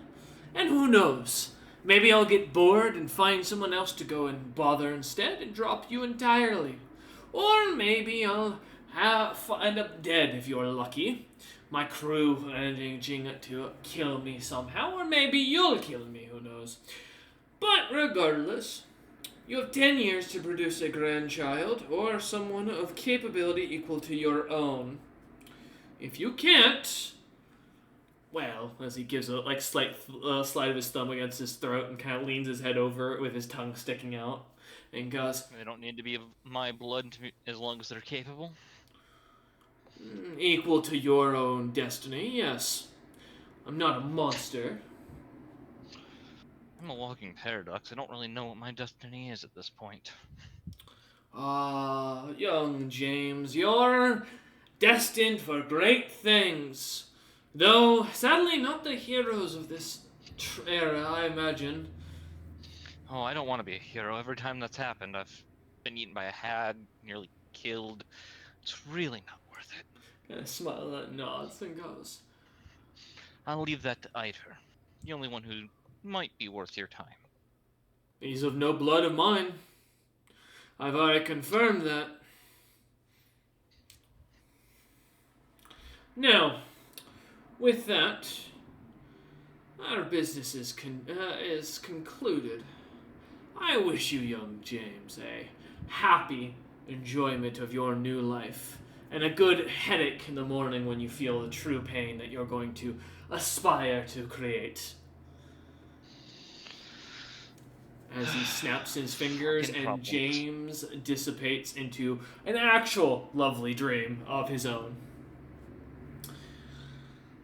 Syndra. The hag is being choked constantly by two giant dwarven hands. Yay! unable to More talk. demon dreams. Syndra, as you awaken, you find yourself sitting in an icy court. A beautiful glimmering table made of blue ice. A teacup kind of sat in front of you with a glowing liquid that seems to glimmer with magic. It smells sweet. Across from you, Fradijan kind of sitting there. A bit more youthful in her appearance now, as she looks to be in her mid-20s, kind of smiling at you as she sits there. A staff off to the side glimmering. shawl tied and chained to a pillar. This massive creature of darkened shadow and pure radiating bloodlust and strength. Um, as you look around, a couple of bones kind of scattered across the floor. A little bit of a beautiful glimmering art that seems to show armies, or two armies clashing against each other. And you see as Frasian kind of sits across, smiling at you, taking a sip of of this coffee-like liquid, and goes, "Syndra, how do you do this evening?" I kind of bow my head and say, "I'm doing well, my lady." Should I call you Grimella? Gromella? Gross? Gress? Hmm. Let me pull up. I did the name Syndra. replacement. Well, oh. She kind of looks at you as you kind of pull up a notepad real quick. Dude, I have to find where it is because it's just somewhere in our PMs. Well, I have your original name of Grom Frost Fury. Yeah, but I updated it in our PMs when I became female. Oh, well, good luck with that. Yep. I'll give you a second to look that up real quick. While you look that up, Rollman, give me a fortitude save. Okay. As a dog? Yes. Okay. Oh, You didn't lock your door, Roland. They're still gonna try to eat you. 21. Okay. Rollman, give me a will save. Okay. Lying does work, it's true. Lying always 18. works. 18. Rollman, in the middle of the night, you feel as your body it hurts, pain continues but thankfully you're not awoken from it. As everyone else outside can hear screaming, cracking, and a sound of wet slapping as your muscles and body reform to reshape yourself back to normal. The hell? Okay. Syndra, did you find it? it's Astrid.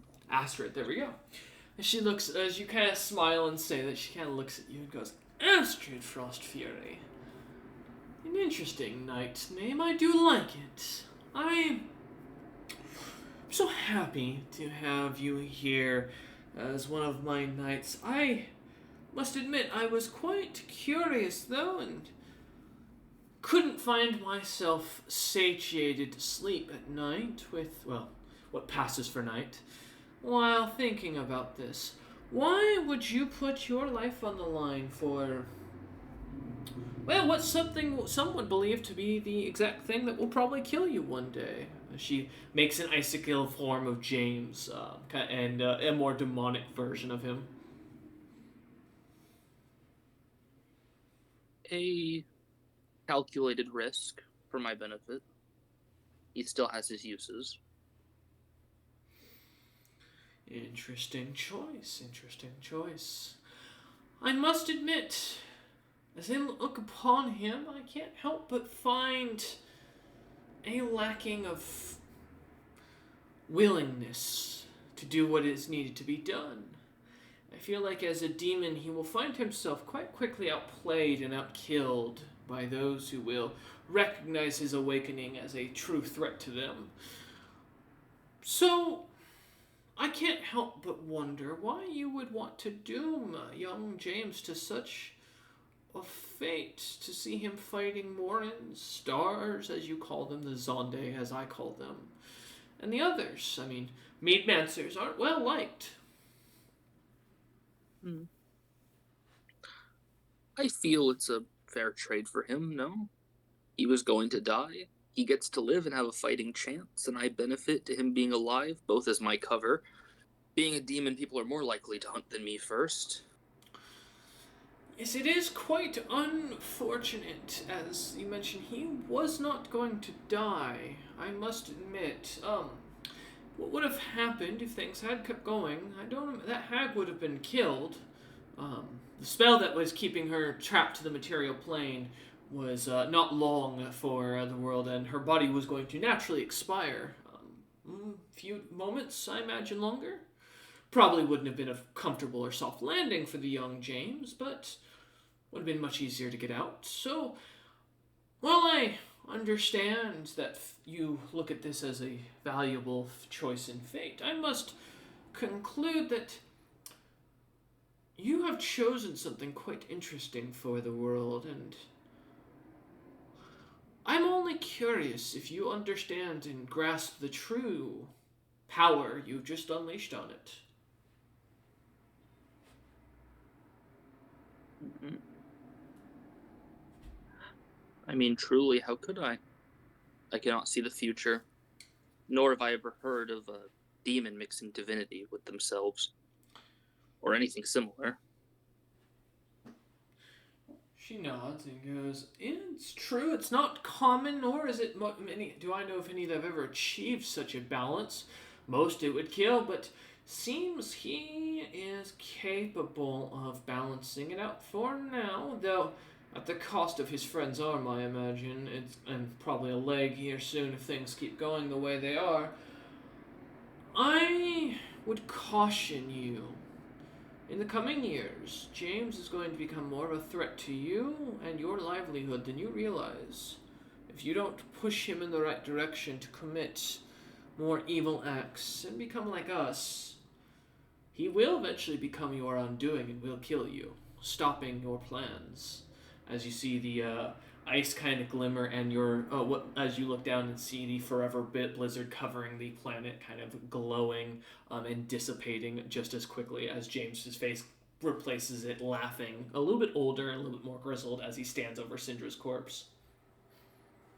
Look, Syndra has a flashback to all the times James is literally turning himself evil and thinks that's not going to be too hard. As you kind of think, My guy killed so many innocent people when they've done almost nothing. As you kind of think about it quietly, she kind of seems to, almost like reading your mind, seems to nod along and goes, "I see that you are confident in your ability to manage him. Then I will give you this. You will no longer be sworn to me. I wish for you to serve my ideal. I will have you sworn and your oath changed. You will make sure James becomes a full demon. Not by violence against him yourself. I wish for you to mold him into the perfect demonic god, one that can challenge powers well beyond and serve the House of Ijin proper. Do this, and I will give you what you seek." As you see the glimmer of your dream kind of coming to life once more, seeing this huge primordial icy being ruling over and being worshipped by these wizards and sorcerers, and feeling the power that comes with it. Not only the power of life and death, but the surge of divine magic at your fingertips. It feels amazing, Syndra, as it flows through your body. If that's what you would will of me, then it's what I'll do. Good. I wish you the best as the times come and the sun warms. Be careful, young snowflake, for the blizzard has yet to rage, and the heat is still rising. As you feel the room kind of dissipate and find yourself waking in your snowy room looking about. As the three of you sleep through the night, all into the next day of the 10th, coming to the morning, we're going to take a quick, short 5-minute break for those who need to run to the restroom and so forth. As a real quick thing for those watching at home, we will be back in a moment. Alright, let's keep going. Okay, where was I? Yes, so as the night goes on, and as you kind of finish through your dreams, relaxing, sleeping, some sweat in cold sweat as their body changes and rejuvenates slightly. The night goes on almost peacefully for the rest of it, as the next morning comes and the sounds of a loud crowing rooster can be heard even from the courtyard of the stronghold, as Thankfully, none of you can hear it in your own areas, but the crew seems to, and as Karak kind of comes over to your doors, each knocking on them to wake you lot up for food that's being served. One by one, the three of you find yourselves kind of coming out and finding a table as the catfish kind of walks over, sets some food down for you. As you look at it, it is beans and meat. What kind of meat? You're unsure. It smells like beef. But, I mean, you're not, it could be anything as you kind of poke at it. As Roland wakes up and realizes he's not talking anymore, he's very thankful that he can think again. As Roland looks about, like looking down at his body, still missing his one arm, but no longer a dog, a bit of an under his voice, like a celebration as he walks out. Also, after assumedly getting dressed from the bucket.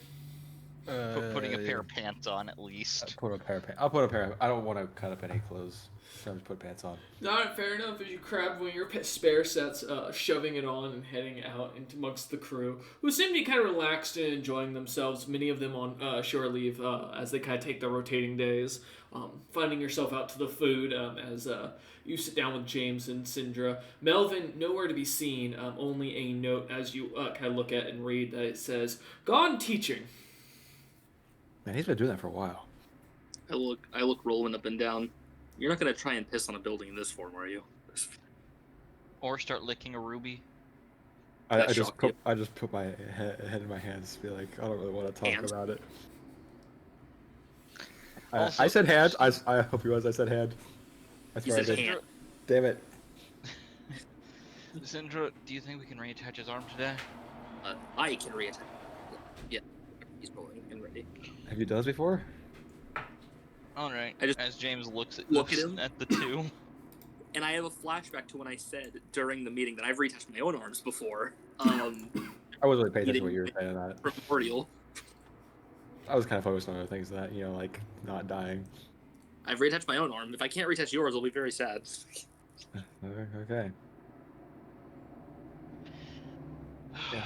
After we eat breakfast, we could do that. Alright. As James rubs his face and realizes he now has a middle eye. As James, as you begin to rub your face, kind of looking about, give me a spellcraft check real quick.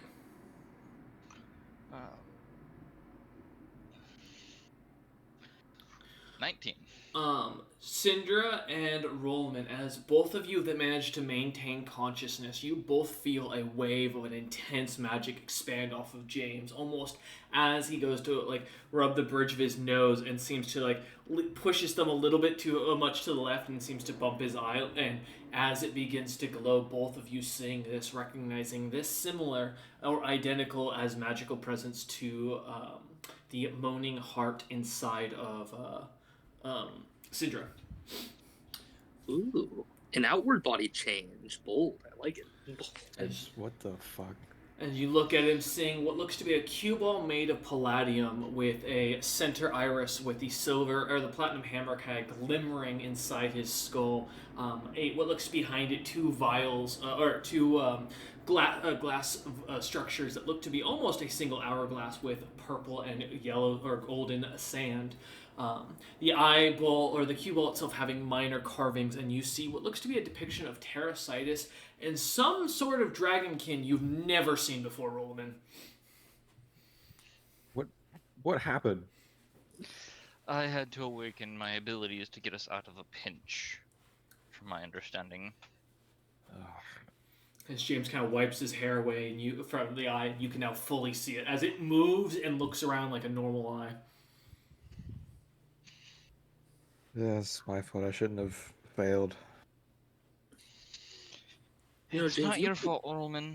Luck was not on our side in that fight. We didn't have as much prep time as we would have liked, and had we waited much longer, I have a feeling that blood ritual would have brought something worse. You might need this more than I do, as I kind of hold up the eye patch. As I will take it and put it on over the eye for now. As you do, you watch as the leather from the eye patch immediately begins to disintegrate and dissipates. Oh, well, there goes that. Nope. I don't think I get to hide this.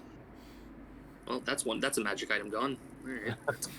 As Syndra looks at it, the ash on the ground, a little bit of annoyance at it. It's Not that 4 anybody's weeks. sentimental about. What do you want for that? Also, 4 weeks of blood, sweat, and tears. I apologize, Syndra, but it does. I get a sense I have to keep the things inside of it in balance, otherwise something bad will happen.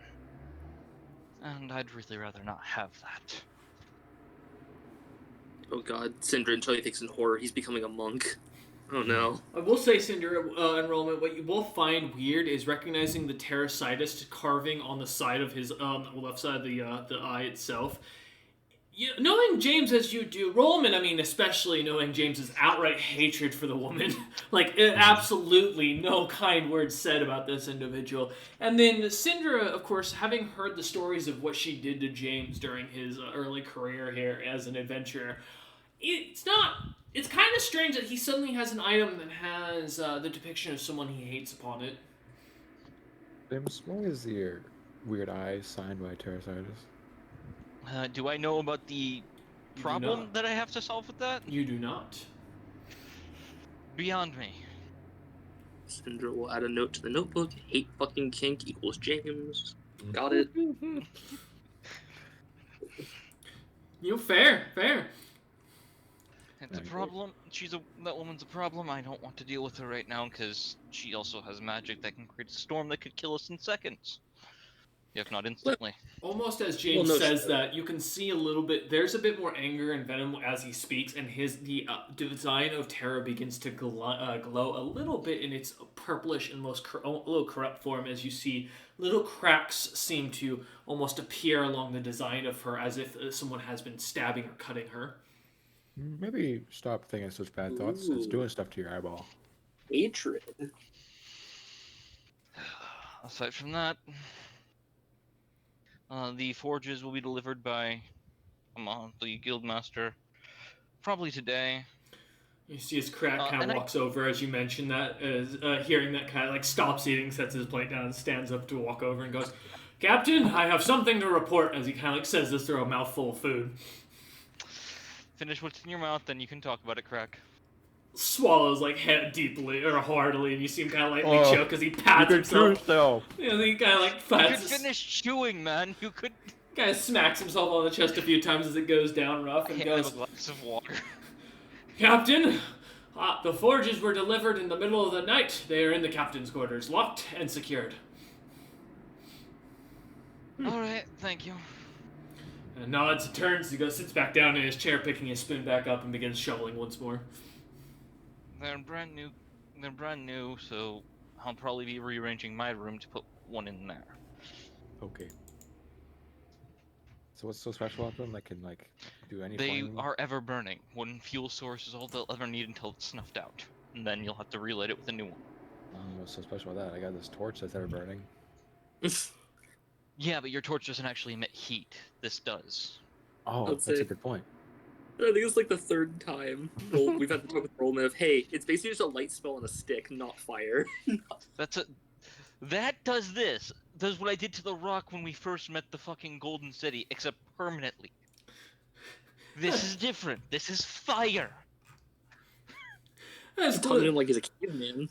As Officer Glitterrock kind of comes and sits down at your guys' table with you, kind of grabbing a bowl or a plate with himself to join you a lot, is he kind of smiles over at Rollman and goes, "Where's your shirt?" It's in my room. Didn't know we were going shirtless on the ship now. I just don't want to cut we have my to, arms as I off. gesture to his loss of an arm. Nods and looking If at someone you. takes the first person to try and touch my shirt dies. I'm not doing this today. Looks over at Syndra. It is an order. Everyone remains with their shirts on the ship. You hear a few sighs in the back as a few of the frost giants who are already disrobing kind of go back to popping them back on. They're kind of takes a bite of the beans and looks at you and goes, "Well, good advice. I saw one of the gentlemen without his shirt on one earlier today and found out he has a design of one of the other guys' mother on his back. Has a tattoo." Oh, hey, he either lost a bet or he got road drunk.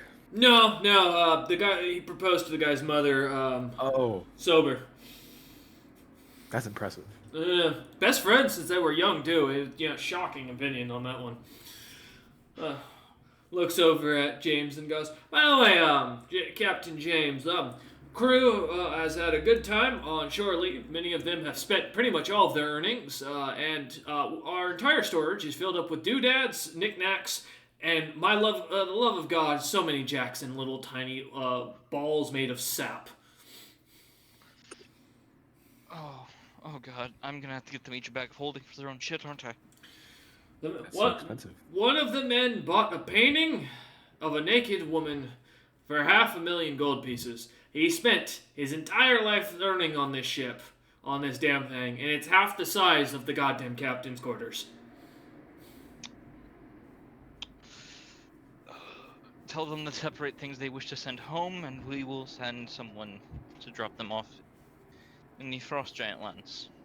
Drop their things off. He nods and goes, I will put that as a sign-up sheet today, Captain. I'll get that working. Hey, Commander, he looks over at Rollman. For the patrols, nothing new. We did lose one of the men to drunkenness, but it came back this morning, so we're all good now. Checking for his dagger. Oh, he's fine. Trust me, I checked everything. It's him. Beyond that, and then we had some people come by in the middle of the night to drop off some forges. Said it was the easiest way to get such large objects through the streets. Greg said that. Oh, before I forget, Rollman, I was asked to deliver a message. Okay. Clear looks over Yes, at I you. probably know what this message is. You were standing next to him when he got this. A man by the name of Stone, I will not say his first name because God knows if it will summon them, knows where you are and will keep their promise. I don't think they do. They were 5 feet from you and didn't do anything about it. But he said something about his original threat still stands. Yes.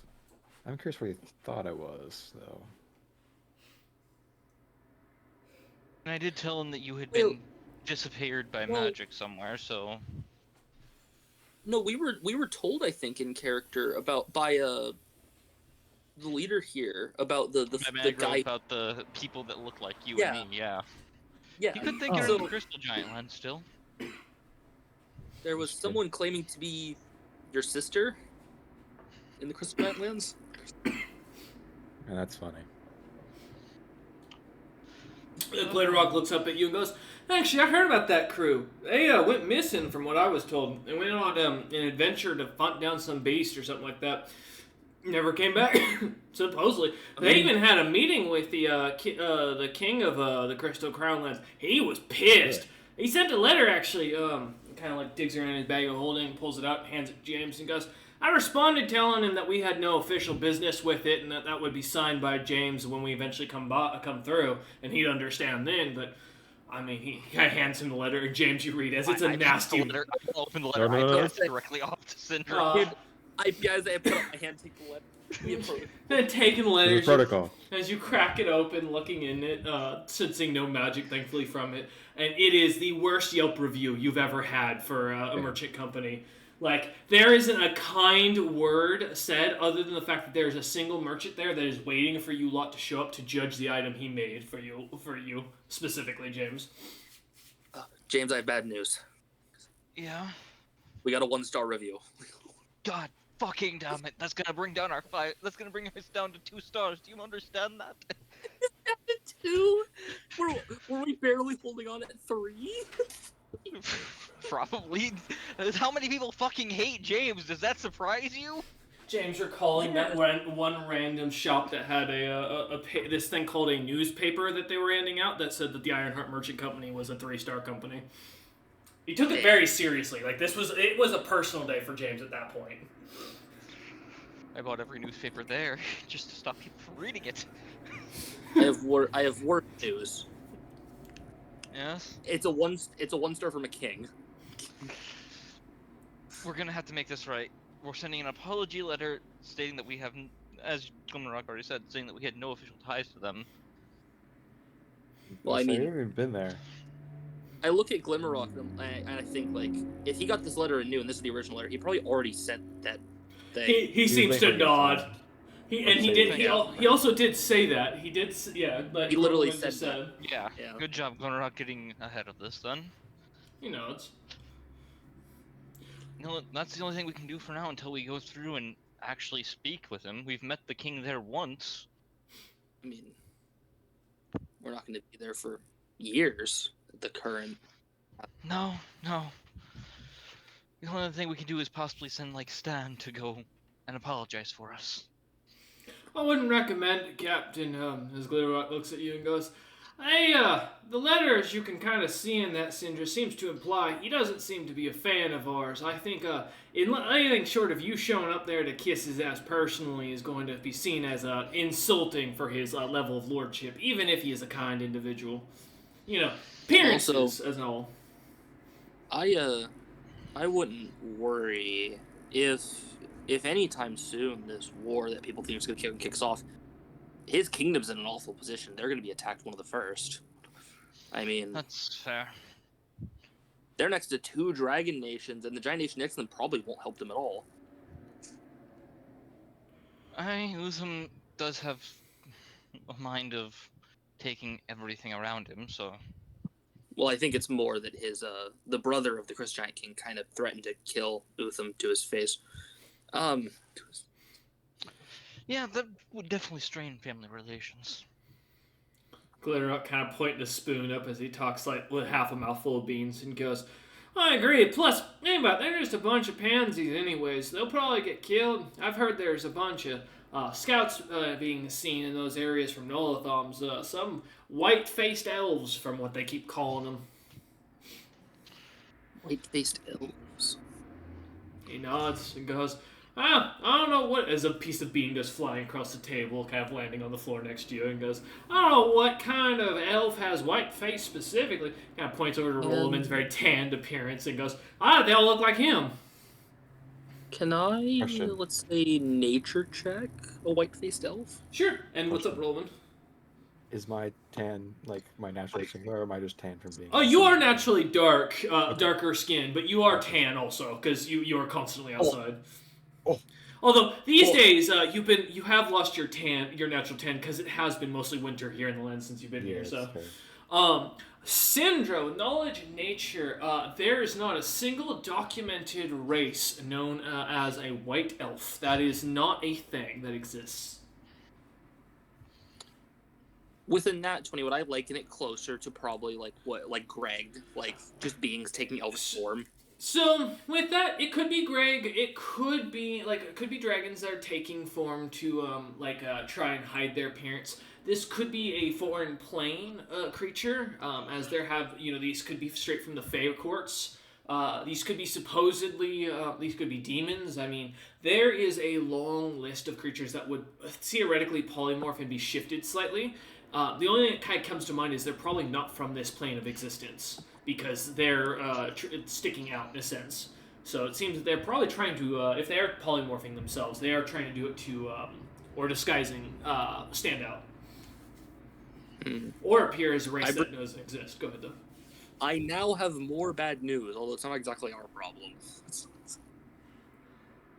Well, then we shouldn't worry about it.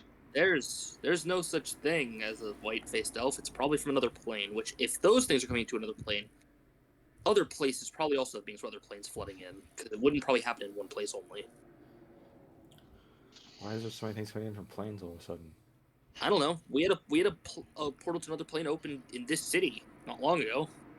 Yeah, with the Kelpie. We had multiple. Yeah, we had multiple.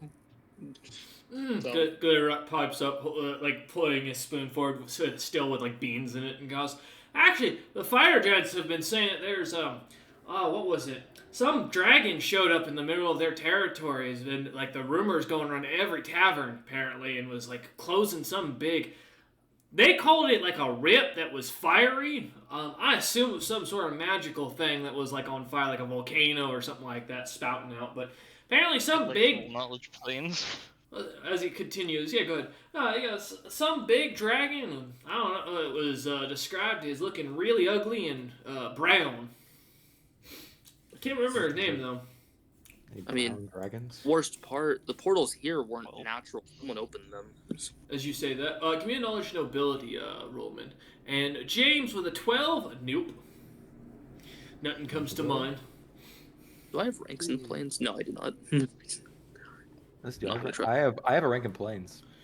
A rank. Anyway. 19. That's for oh knowledge my God. ability. Okay. That's nobility. This Can I roll planes as well?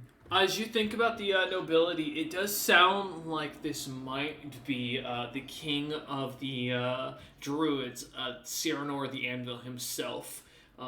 As the loose brown dragon leader description kind of hits you. Yeah, you can give me a knowledge plans if you'd like. Okay. As I get the resolution, I asked, like, did they describe him as, like, planty or anything? He had a staff with some weird plants on it, but I didn't get much other than that. The merchant said they kind of made a run for it when some things that were on fire started chasing them. I got a 5. For nat one, yeah, no, with 5 total, you've heard supposedly that there are rumored other planes of existence. I mean, James told you he supposedly traveled to another plane when he went to Moors. However, that could have been an illusion for like with how many times you keep running the spellcaster. So this could be just farmers making up rumors because they want their cattle to sell for more. You know. Mm-hmm. It could be some like that. It could be like apparently king of druids or something. The anvil. I didn't realize he was ugly. Dragon. Poor guy. Yeah. Glitterrock looks at you. Giant standards, he probably is. I mean. Yeah, I don't think giants really fancy dragons, huh? No, some do. Greg's Maratom supposedly was rumored to at one time. I think he'd like anyone though. He gives a You chuckle feed him about a it. compliment, and he's very, very happy. Well, doesn't he find ugly things beautiful and vice versa? Oh, that's true. You can't view him plainly. He sees beauty backwards, so if other dragons find giants ugly, then he would, you know. Yeah, makes sense. Well, we can't really do anything about that. We will take a bit of a... Oh. There should be a person on the most wanted list nearby, as well. That's horrifying. I don't know where, because they were last spotted over a month ago. The druid. Let's pull up the most wanted list. Some kind of god champion nowadays. All right, after that, let's not say the name. No, Cinder's just ruffling for the paper. Looking through the book, looking for the like hand up that got handed to every The next people. few days... Go ahead. Go ahead, Citra. Cinder will lay out the paper that says La Grossa, and they are marked as, for out-of-game knowledge, a level 25 druid. Yeah, I think they're Before also... anyone else on the table looks at the paper, I say, no one say the name out loud. Even to the other people. I know we won't, but... Mirror kind of looks at you and kind of looks down at it and goes, well, it looks like a normal dragonkin to me. Couldn't tell him from one of these others serving with us. That's worrying. A large group of druids supposedly came through a couple months ago, and, well, those portals to the Feywild, you have to be nearly world leader level to open those, so he's one of the few people high enough druid to do so. Huh. You see Glitterrock kind of looking up and kind of looking at James as James mentioned that, like with a raised eyebrow, and goes, you know, we did hear about something about that. We heard some druids had come through and set up root. A couple of them been attacking the merchants on the roads and such between some of the Snowbeard territories. Berserker thought. I thought it was just a group of Snowbeards that were like bloodthirsty, but I wonder if they have anything to do with them. Druid bandits? I've never heard We of might something. want to report that to Magro. Already sent the report in, don't worry. If he's near, then the rank 10 also should be nearby. They're known to work together. One day. It's on the list. Well, we're going to take a few days to try and change the reputation of the Ironheart Merchant Company in the city and my own reputation, given what we heard yesterday. As James sends this, and Cinder kind of like looks down the most wanted list. I don't think the assistant to Legros is on the list, is he? Or are they? We've heard about them being spotted together. Yeah, I was gonna say I didn't think they were on the most wanted list because I don't think they're on their most wanted. Them working together is not, but they're 10 and 11 respectively, and I think every party's heard about them being seen walking together constantly. Okay. As you kind of look at the listing, not saying any name, as James kind of states this to Glitterrock and the rest of the crew, making it loud enough for them to kind of catch on. You hear some of the crew kind of give acknowledgments as Roland, you look around and looking at the list, not seeing the list. And I believe you're referring to Valthana, I assume? I am, and they're ranked 10 on the most wanted. Yeah. As Cinder kind of looks down at the list and kind of like taps it, I apologize, I didn't catch that. I'm going to make sure. As you look at it, Rollman, and see her as number 10, I think he's ranked, what, 15th comparatively? He's 11. Oh, he's 11. They're ranked. Okay.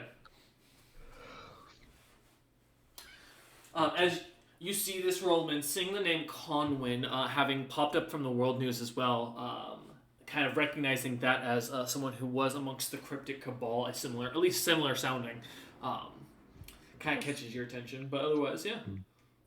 The special for Volthana says every Conwyn is known to be on the level of an apex monster. Jesus. Poor dudes. Then after that, I think we should probably head to deal with the clan, deal with the Frostbuster clan. About time. Okay. You have a plan for that? Well, technically I'm bringing Grandsire back. Then he die? As James kind of like nods his head backwards towards where what looks to be a mirror's kind of set up in the corner, Rollman, as you recognize the shield that James had put together to make a memento of his grandsire. Metaphorically bring him back. I got you. Oh no, you can still talk to him. Just only what he knows knew in life. As James says this, you see... Oh, sorry, Cinder, what was that? No, I just said speak with dead is a crazy spell. As James mentions this, you see one of the Frost Jads kind of walking over to the shield and walks up to the thing, and the shield immediately speaks up and goes, "God damn it, stand up straight, you lazy bastard!" And the giant immediately hops to the straight back and starts walking forward like a soldier as the image of Grandsire dissipates.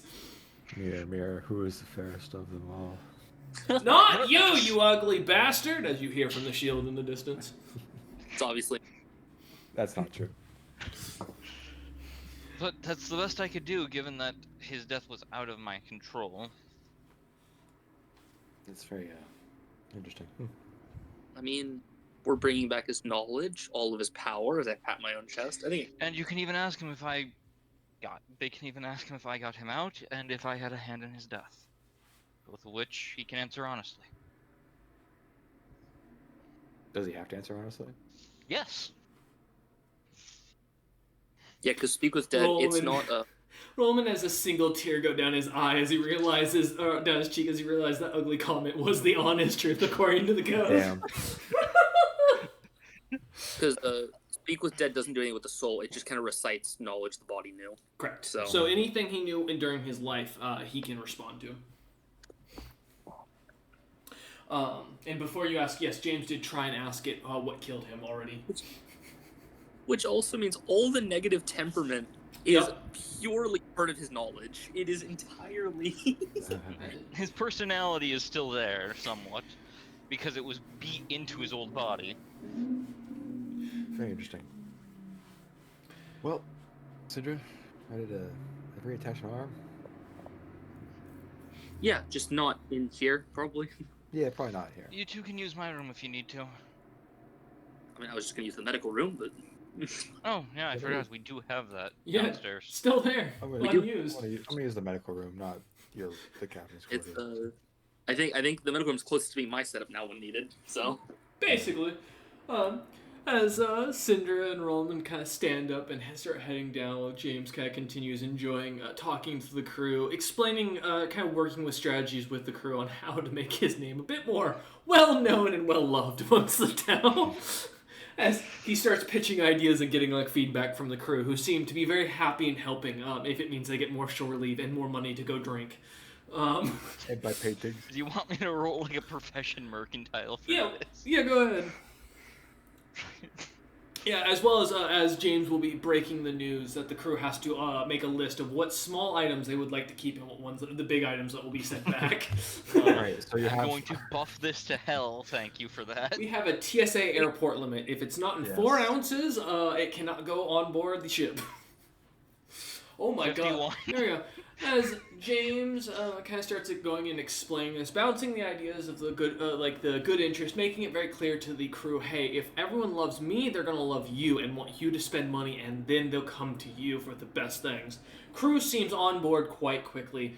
And though, as James explains over the next hour, answering questions, very, very specific and very idiotic, but kindly responding the best he can to the questions of how large is too large for items, as each crew goes through every kind of item they can think of in the background the next hour. And James, being a good captain, answers kindly and goes through it calmly, and doesn't think about throwing them off the ship when we reach cruising altitude. Exactly. As he begins going through that, and we jump down to Syndra and Rollman down below as they head through the what is the first section of the bottom deck, which is the farm, as it's been kind of normally known, or the stables. Couple of creatures inside. At this point, I don't have your list of which ones you have off my hand, so that works. But as you kind of pass by, seeing the terrarium also kind of set up, the beautiful potion cream beginning to glimmer with their chitin almost in perfect condition. Having never seen great specimens in such a great shape, as Syndra has been doing a lot of work in her downtime when she's been hanging out down here, taking care of the animals. The stables are clean, it smells fresh. There are plants growing down here that seem to even take away the scent. It's surprisingly a nice area. I forget his name, but I call him Zappy, as my notes have written.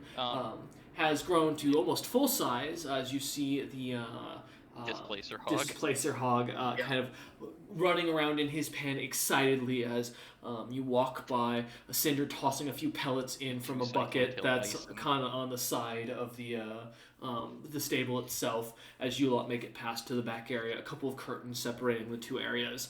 As you open up and see vials of glass with weird items and objects, hearts that still beat, frog's eyes that look around, living fish that seem to swim about, leeches, pretty much all you'd expect in an ancient Greek doctor's room. Mostly a lot of pastes as you look about, and a few flowers here and there. The last thing that kind of catches your eye is a jar of what looks to be rotting meat. Even from here, you can see maggots kind of walking up and down on, or crawling all up and down on. As Cinder goes and takes the chair, pulls it out, and then pulls out no, it's not exactly a bed, but a slab of wood that it is kind of framed to fit a body. As you are kind of set, you go to take a seat on it, Roland. What was that? A gurney. Yeah, as you kind of sit down, looking over at Syndra as she starts to work the arm, getting kind of massaging, and as you see the color kind of coming back together as the blood moves in it. All right, Syndra, what's the plan? Well, I have a spell to hibernate Roland so I can work, because I want to do a reassessment while he's awake. All right, and I have high heal check rules to do so. All right. Roman, give me a will save for the hibernate. There is a problem. Yes. I'm immune to magical sleep. Oh, yes. Yeah, it is a problem. You can't... Yeah, because you are an elf. You have to be awake for this. So... Now, wait. Don't you have... I have good news. Hibernation is not sleep. Oh, what is it? It is suspended animation. It is suspended. Is it not listed as a sleep effect? It is not. Oh, okay, fair enough. All right, Okie-dokie. Roland, as you kind of lean back into the long slab of wood, finding yourself kind of in the imprint of the wood itself, almost comfortably, as you begin to feel a coldness kind of flow over you, and then suddenly your belly beginning to increase as if you've just eaten so much food, a feast, as your body begins to feel like it's going into a turkey coma. Give me a will save to see if you can stay awake. Or you can choose to fail if you'd like. I'm choosing to fail. All right. Assuming Syndra told me the plan. Yeah, I'm sitting there with tools. I'm like, I'm going to put you under and I'm going to get the arm back on. Gotcha. All right, I will choose to fail. As you feel the blissful hefty turkey belly kind of take you into a cold or a hefty sleep, Roman, it is a deep slumber as you start to snore deeply. Sindra, as you hear, Roman starts to talk lightly in his sleep. As you hear a couple of words that catch your attention, something about you hear an oath as he says something along the lines of, no, I'm taking the oath. No, I'm giving up the family's requests.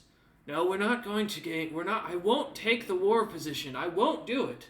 And he seems to kind of go off and seems to kind of like lightly fight for a moment with his one arm and seems to phantomly swing his the shoulder connector a little bit. We all love family trauma and drama. Intergenerational trauma is a right. As you It's kind right at of this part. set the arm down into the imprint, getting the tools over, kind of creating a paste as you need to. And then as you put all the tools away and get ready to actually use magic, I assume, or are you heal checking this? I'm Those are just for kind show. of doing both because I'm going to heal check it, and once they're attached enough, I'm going to use Rejuvenation Cocoon Base to heal the rest to reattach everything else. Okay. Does rejuvenation reattach limbs? Well, once it is like sewed back into place and the body registers that it's part, it heals all injuries, so it'll heal the rest. I just have to reattach it so the body recognizes it. Perfect. Then give me a heal check. Yeah, I rolled that already. So I rolled 18, but I have a plus 19. So that's a 32. 32. As you begin to suture the arm back together, kind of piecing or getting the thread out from inside. As thankfully Rollman didn't see this as you open the jar with the listed as Willie Jr. As you open up to see a little frost spider that seems to spew out a very minty smelling silk that you kind of begin or that already has seemingly a needle put into it as you pull and begin to suture. Once the limb kind of seems to hold together, cutting it down below, Willie doesn't seem to move much as he seems to just kind of sit there waiting until you drop what looks to be a little bit of a fat cockroach into the thing, and the spider seems to come to life, catching the thing and devouring it instantly as you seal the jar back together. As you begin to cast your spell, the cocoon taking effect, the fattened belly seems to shrink down. And for the next few moments, Rollman, you feel as your body is almost relaxed in every way perfectly, as everything seems to enwrap you in warmth. It is the perfect nap as you suddenly find yourself slowly coming back to consciousness as the silk cocoon cracks apart and turns into a brittleness around you, and you look over and see Cinder kind of looking at you, Willie in her hand as she's lightly petting him as the fat arachnid just kind of sits there unflinchingly. Okay. How do you feel? I look to my left arm. Can I move it? Give me a reflex check. Not once. The arm doesn't work. The arm doesn't work. The arm falls off, and Cinder just looks at you like, all right, round 2. 32. 32. It moves with ease and feels as if it never was removed as you kind of move it about. There's a weird and odd popping sound as you realize there's a bit of a difference in the bone where the bone connected. It doesn't seem like it fully healed right, but it's not impeding you in any way. It just makes a sound now whenever you kind of move your arm around. It'll go away eventually. Yeah, give it a couple weeks. Your body will reacclimate. Oh, all right. Thank you, Sindra. Yeah. So I'll put Willie away. And put him back in his Free case, Willy! remembering the last time he got out and almost devoured a frost giant when left alone. I didn't even know you had a spider. That was the one that was shouting "Free Willy." As you mentioned this, Roman, seeing the jar, you can see the engraving on the next to the jar that says, "My best friend, the first flame." Aw. Wow. Are you sure you taking care of Willie for the first flame? I mean, someone has to. I already take care of the animals. Yeah. I didn't realize that was your responsibility. Or they picked it Also, up. please don't lose your arm again. It surprisingly takes high-level magic to reattach it properly. I don't intend on losing it again. I don't even know how it lost it in the first place, I'll be honest. It just kind of like My fell, commas are popped really off. sharp. It was a horrifying scene from our perspective, you cutting off your own arm, but As the two of you start walking up, heading up towards the stairs, as Cinder kind No, of quickly. you cannot keep the barrel of lotion. Cinder kind of lets you roll and lead ahead of it as the two of you open the door and hear this, and you see a frost giant with what looks to be a barrel that is the size of him filled with something, and as he's pulling something out, you can see the head of what you'd guess to be probably a snowbeard that is dead now, as he seems to be kind of showing it to James as an example, as James looks horrified as the bucket is resealed and the body being shoved back in. I would say also no bodies. Yeah, I'd have to agree with that. No hiding bodies in your things either, everyone. You see it. You hear a loud awe and sigh as people start going into their personal If you're trunks. if you need to dispose of a body, wait till we're at altitude and don't let me see you Come throw on. it over the edge. come on, James. No bodies without a purpose. We keep corpses to use things. Yeah, that's fair. No bodies that do not have a use in crafting. You see a lot of them get most of the rest of the crew happy and go back to what they're doing, except for one dude that you recognize from amongst the hag bloodlines, who seems to sadly droop even more and starts pulling out what looks to be like a bunch of kobold corpses that he Oh my like God. is stacking Those are the like use 6 in crafting. tall. What are you doing? I want to go. You start to recognize these individuals. They are all the same scale color as Zacharias himself, the previous leader of King's End and the unified Kobold Nation. Wait. That's a weird thing. Okay. So they're You know, So they're those all- have a crafting capability. Just put them in the wait. room preserving for now. I'll So tell they're all him. they're all brown corpses. They are. Isn't Do that they actually have any they're- crafting capability? They are actual kobolds. They are proper draconic kobolds. They'll just be lesser brown dragons would be the idea. Yeah, but aren't those like rare? Extremely. Brown dragon. In fact, those- Zacharias was one of the last of his clan, so... I'm walking Where- over, grabbing those, and going, you get a bonus. No, Where it's did you not. get all?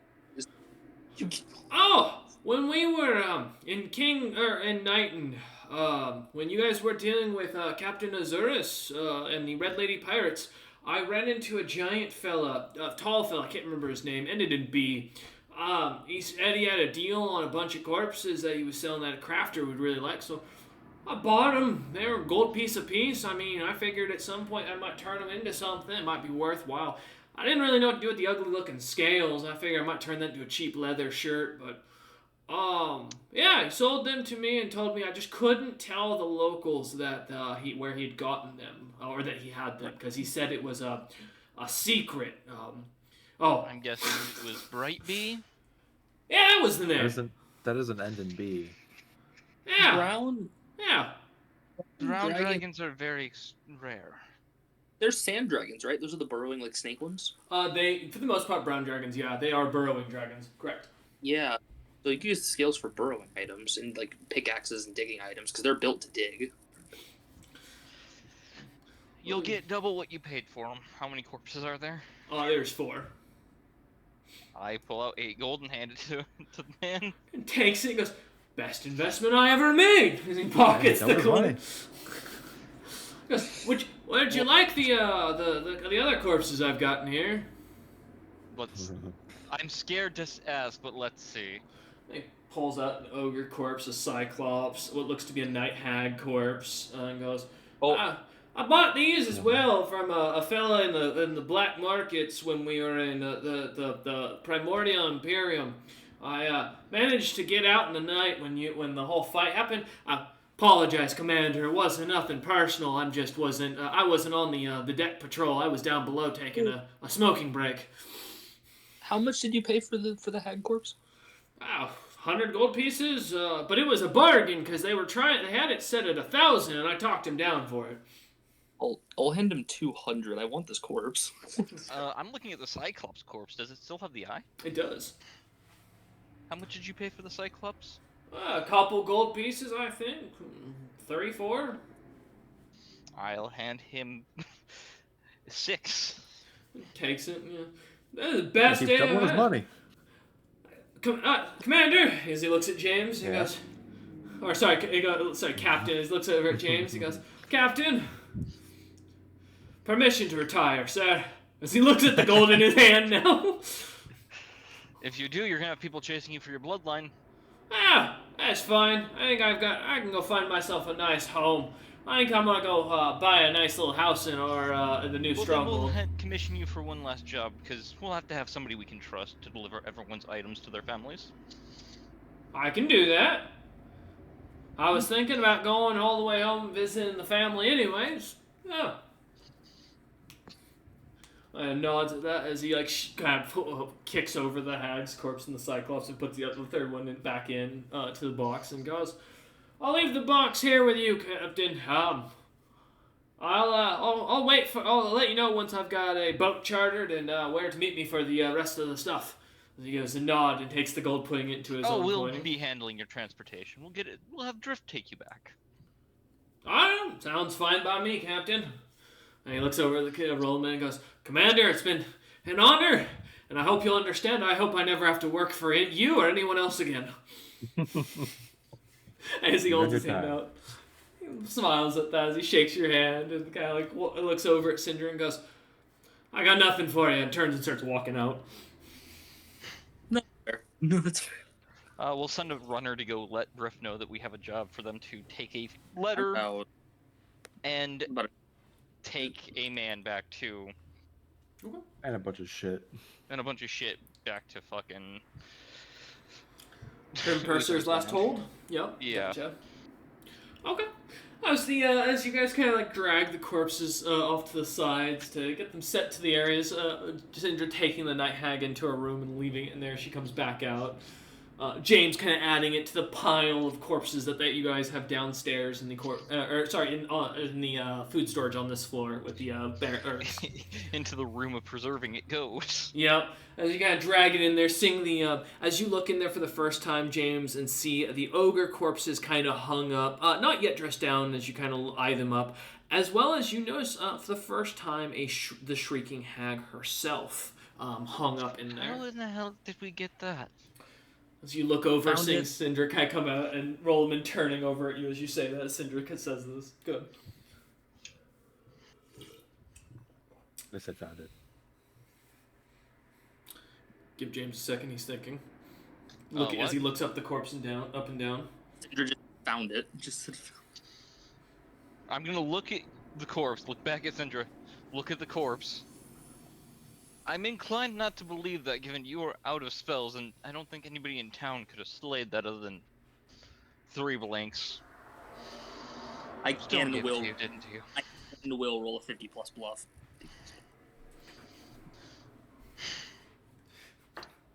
Cinder, I'm just going to ignore where you got it from, because the idea of who gave it to you is much more horrifying to me. I don't think Cinder's out of spells, by the way. Also, I wasn't out of spells. I was out of attacking spells. I found the corpse. Correct. I never said alive. I just found it. Yeah, it's correct. As you kind of look at closing the door from it, you see as the plates are kind of being handed in by the crew as they get ready to go back their day. Some getting ready to leave for shore leave, others kind of going about what their patrols and jobs are. As Glitterrock starts handing out the reports on where to go. And you lot are left with a decision to make. What do you wish to do? What's the plan, oh my captain? We have to make our name better here and get things set up and settle things with those other with the 2 households that got destroyed during our saving of the city, is how I'll phrase it. Well, there is something No. in the my travels yesterday. I ran across some thieves who had some of my items. I got them back and helped out one of them, and they handed me this ring, and I pulled out the Thieves Guild ring. Might be something that could help. Might be something I can bring under me. as you see a beautiful onyx and obsidian rose kind of designed into the signet ring. This is an expensive thieves ring for a thief like James. Like, it doesn't take a roll to realize this ain't no common thieves ring. This is someone had to be an important member of the guild that had something like this. Because you would drop $1.50 as a normal person to get something like this. Mm-hmm. I'm just gonna guess with a low appraise, that's a good 1,000 or 2 gold pieces alone. Without even looking at it for magic, yeah, the materials alone, it's made of solid gold, and the gold itself is refined beautifully. The rose is carved well. You can see the intricacy. It almost looks like it could be a key of some sort, or potentially just something that's been used in wax quite often from the way it's pushed in. You'd guesstimate roughly 50,000 plus is a good starting point for this item, for the materials alone. Those are more than just thieves, I think. Of course, like an hour later, that same thief did try to kill me. And I'm guessing you stabbed him to death as a dog. Yeah. Here's his dagger. It might be special or something. Roland hands you what looks at first like a plain dagger, but as you take hold of it, James, your eye begins to kind of glimmer almost immediately, and you see what looks to be the true form of this dagger, as its blade is more gnarly looking, it is made of silver, but the silver seems to have been darkened and has these purple, almost corruptive lines in it that seem to glimmer, similar to Deathor as you look at it, but not any color of Deathor you have ever heard of or seen before. The handle seems to be made of a reddish leather, similar to what Alfred Stone was wearing himself, recognizing the fiendish material to it. And the gemstone at the end of it seems to glimmer with magic almost immediately that you recognize, as it seems to read out the Thieves Guild's name on it every so often. Well, if you think you can track them down and get them under our employ, I'd suggest it. As James hands you back the dagger, rolling it. I'm not saying anything about it? Okay. What was that? That dagger, by the way, is not what it appears. No? What is it then? I feel like if I tell you, you're going to drop it immediately, so stay calm. Hey, Roland looks more worried now than he did a moment ago. As he now knows this dagger's actually dangerous and it's not like a joke anymore, as James seems to actually be serious. It has an illusion on it. It's made of solid silver, and it looks like it's been corrupted by magic. Specifically, it looks like it's corrupted by a color of lyrium I've never seen. Interesting. And the crystal on its pommel keeps spouting off the guild's name. Well, showing. Are you two not at the point that you assume every item is cursed? Have you not gotten there yet? I assume every item I don't make is cursed at this point. Even items you make, some of them are cursed. Syndra eyes the dagger, expecting a demon to jump out of it at any point, given the items you guys handle. I will use my Scout's headbands and all 3 charges for True Sight so I can look at a dagger. As you use your True Sight, you begin to see the same design. However, you also notice the runes on it that read, "Those who are forsaken take the oath." And I will write that down for you real quick. What the fuck does that mean? It's a fucking cultist dagger. This isn't a thieves guild, it's a cult. A cult to what? Is this something we should probably delete? Probably.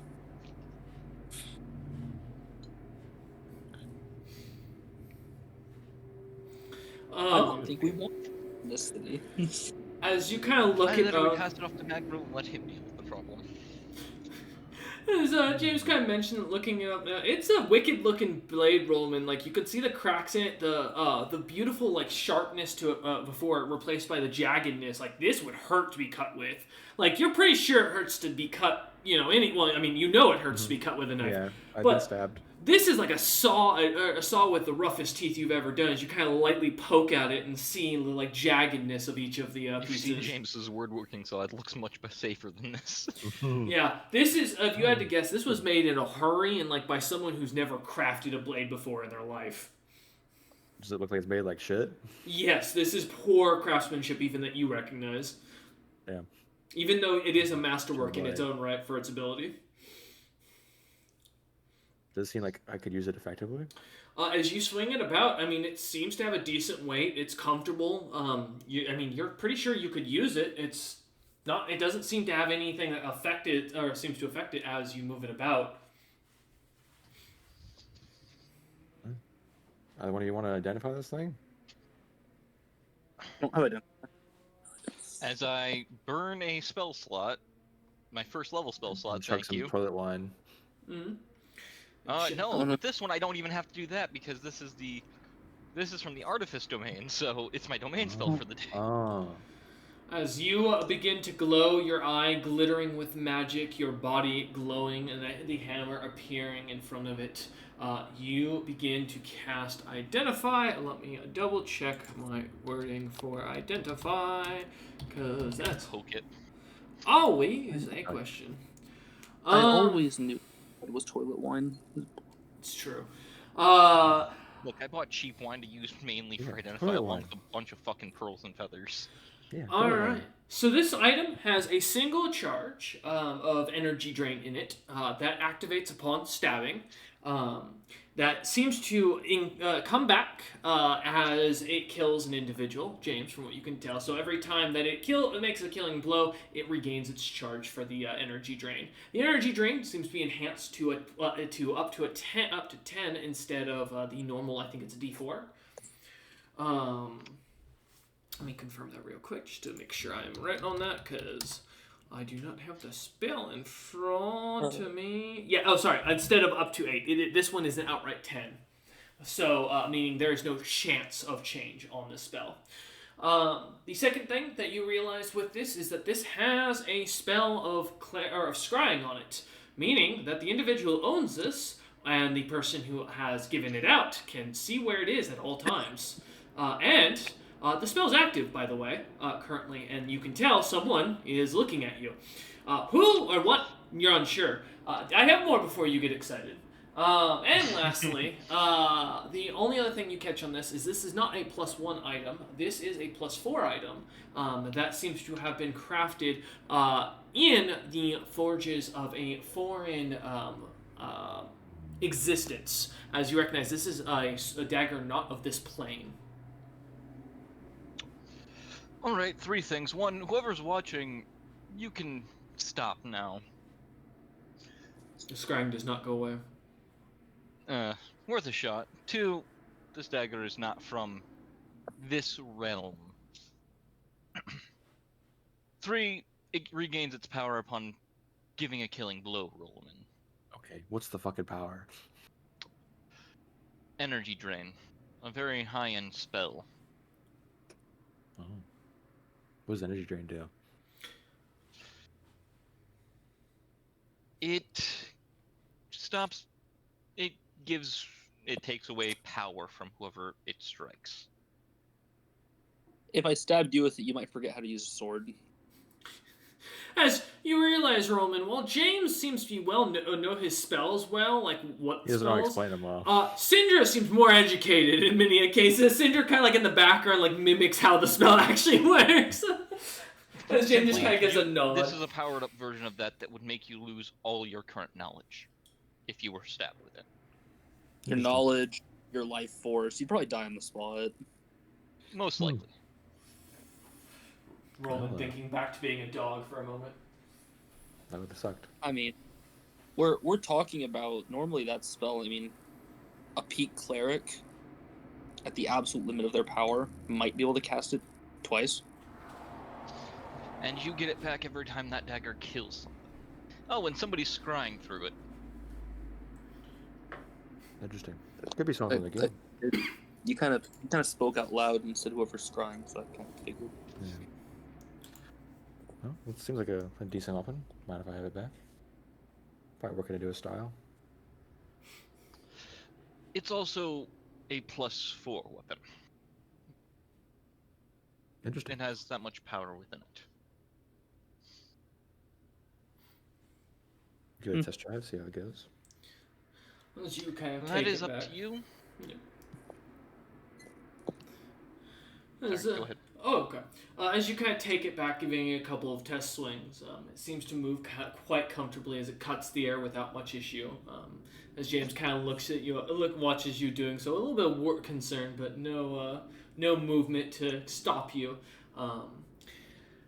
As you swing it the third time, Rollman, you hear the creepy, eerie laugh of a cackling old man go. And that's 3! Fan-fucking-tastic! I am finally able to speak.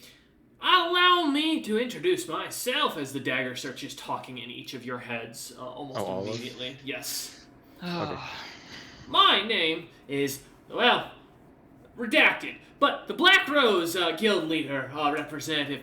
And if you would not mind, as you mentioned, bringing this back and returning it to the Lost and Found, that is our church, we are happy to pay you compensation for finding it, as well as removing the idiocy within our ranks. We appreciate and understand this may be difficult for you to do so, as you realize this is not an active person, this is some sort of actual recording line.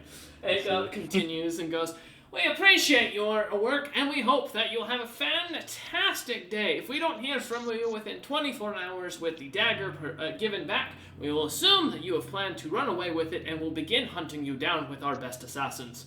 We wish you luck in that hunt, and hope that you give a good chase. And it suddenly goes silent. Wait. If I keep the dagger, bodies will come to me? Sounds like a challenge to me. What do we know I of don't these need people? assassins How coming strong on are the they? ship. You can give me a profession mercenary. Or He's a probably knowledge history, either way. I'm already mercenary.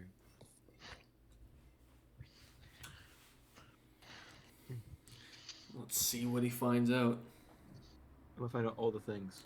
And then he rolls a nat 1. I Oh! roll nat 20. Nice. As you kind of think back on it, while the battlefield is definitely a difficult place as a mercenary, cities can be just as rough being stationed, and thieves are a nefarious problem.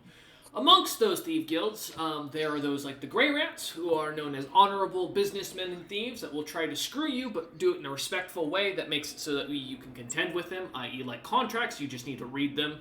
But if you're too lazy, well, hey, that'll get you screwed. And then you've got individuals such as the Black Rose, who they don't have a rule book in their belief. If they can make money, they will do it. If they have to kill you with a sponge in a prison that is on another continent by getting themselves arrested for killing a world leader and dooming themselves to death, they will do it. They do not care. They're kind of known almost to be like a cult of thieves who will do whatever their master requests of them.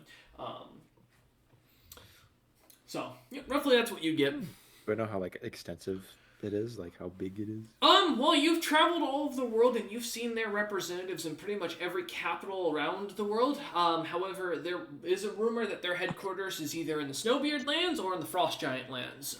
They know it's cold, just no one knows where.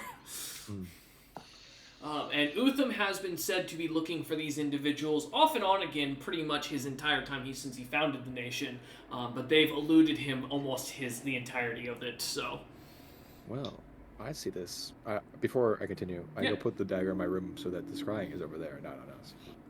She kind of like look at Syndra and James and kind of put a finger up to your mouth like to silence them and kind of walk over to your room, lightly putting the dagger in the room as you then close the door quietly and then start talking. Now the scrying is in a different plane, air quotes. Mm-hmm. All right. Wow, these are a very notorious group of thieves that are very chaotic. And if they come to us, we can help. We can dispatch them and even like capture and interrogate them to find their headquarters location and then deal with them. Especially if they're in the Snow Giant land. They're the Snowbeard lands. That is an option.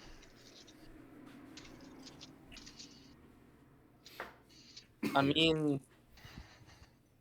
but if they have items of that level, how strong are they? Don't know. Maybe we could talk to maybe Magro. Maybe he knows a bit more information. I mean, worth a shot. We have 24 hours to get as much information as possible before we make a decision. Let's say we have 4 hours to make a decision with that dagger, because it might take us 20 hours to get it to whatever church they want it. Did he give the? Hold on, I go back to the dagger. Is there directions to where we should drop this off? You suddenly see as a light kind of appears as you say the word directions in common, and then a map appears with an X of where you currently are, or rather where the dagger is, and it seems to be in the middle of nowhere. Like there's nothing around this design, and then like it looks like it's halfway across, like millions of miles away, as it seems to mark it. However, you get the sense that this is implying because it's in a foreign plane. Okay, I take it out of the plane into the. Quickly and picking I it up, hearing the message again running through your head saying 23 hours and 59 minutes and 22 seconds until we will begin hunting you down, as you kind of bring it out and see the map shift, and the church is like 4 blocks from you. Okay, we have so much time. As Roman chucks it back into the room lightly. Yeah, I throw it into the wood pole. Yeah. I just imagine it just yeet. Closing the door as he does, walking back over. Problem. Yeah. That's a pre-recorded message. We took the dagger yesterday. No, I think it's a good point, but it seems that it's activated its tracking thing because I swung it 3 times. But that could also not be the case. That could just be a message. All 3 of you, if you don't have poison immunity, please now give me a fortitude save. I do have poison immunity. I have poison resistance. As well, Wait, no, I'm immune from your necklace. Never mind. Yeah, Rollman's the only one not. Rollman starts will start choking as the beans start to go up his windpipe. No, not the beans. The beans. 26. You do save successfully, just barely. You meet the DC, not gonna lie. As you spit out the beans and the sauce kind of coming out as this acidicness as you begin to like purge and start puking, Rollman, almost immediately, letting it out almost all together. You stand up and look over and you see as the catfish tears back his head and you see what looks to be a shadowy figure underneath, and that is where we're ending session today. Thank you all for watching. Bitch, I like my cook this time. I hope you enjoyed, and as we cut to the scene at the very end, like any good Disney movie, of the catfish sitting in the room of preserving, just sitting there tied to a chair, enjoying his time off, sleeping. We end session there, and thank you all for watching.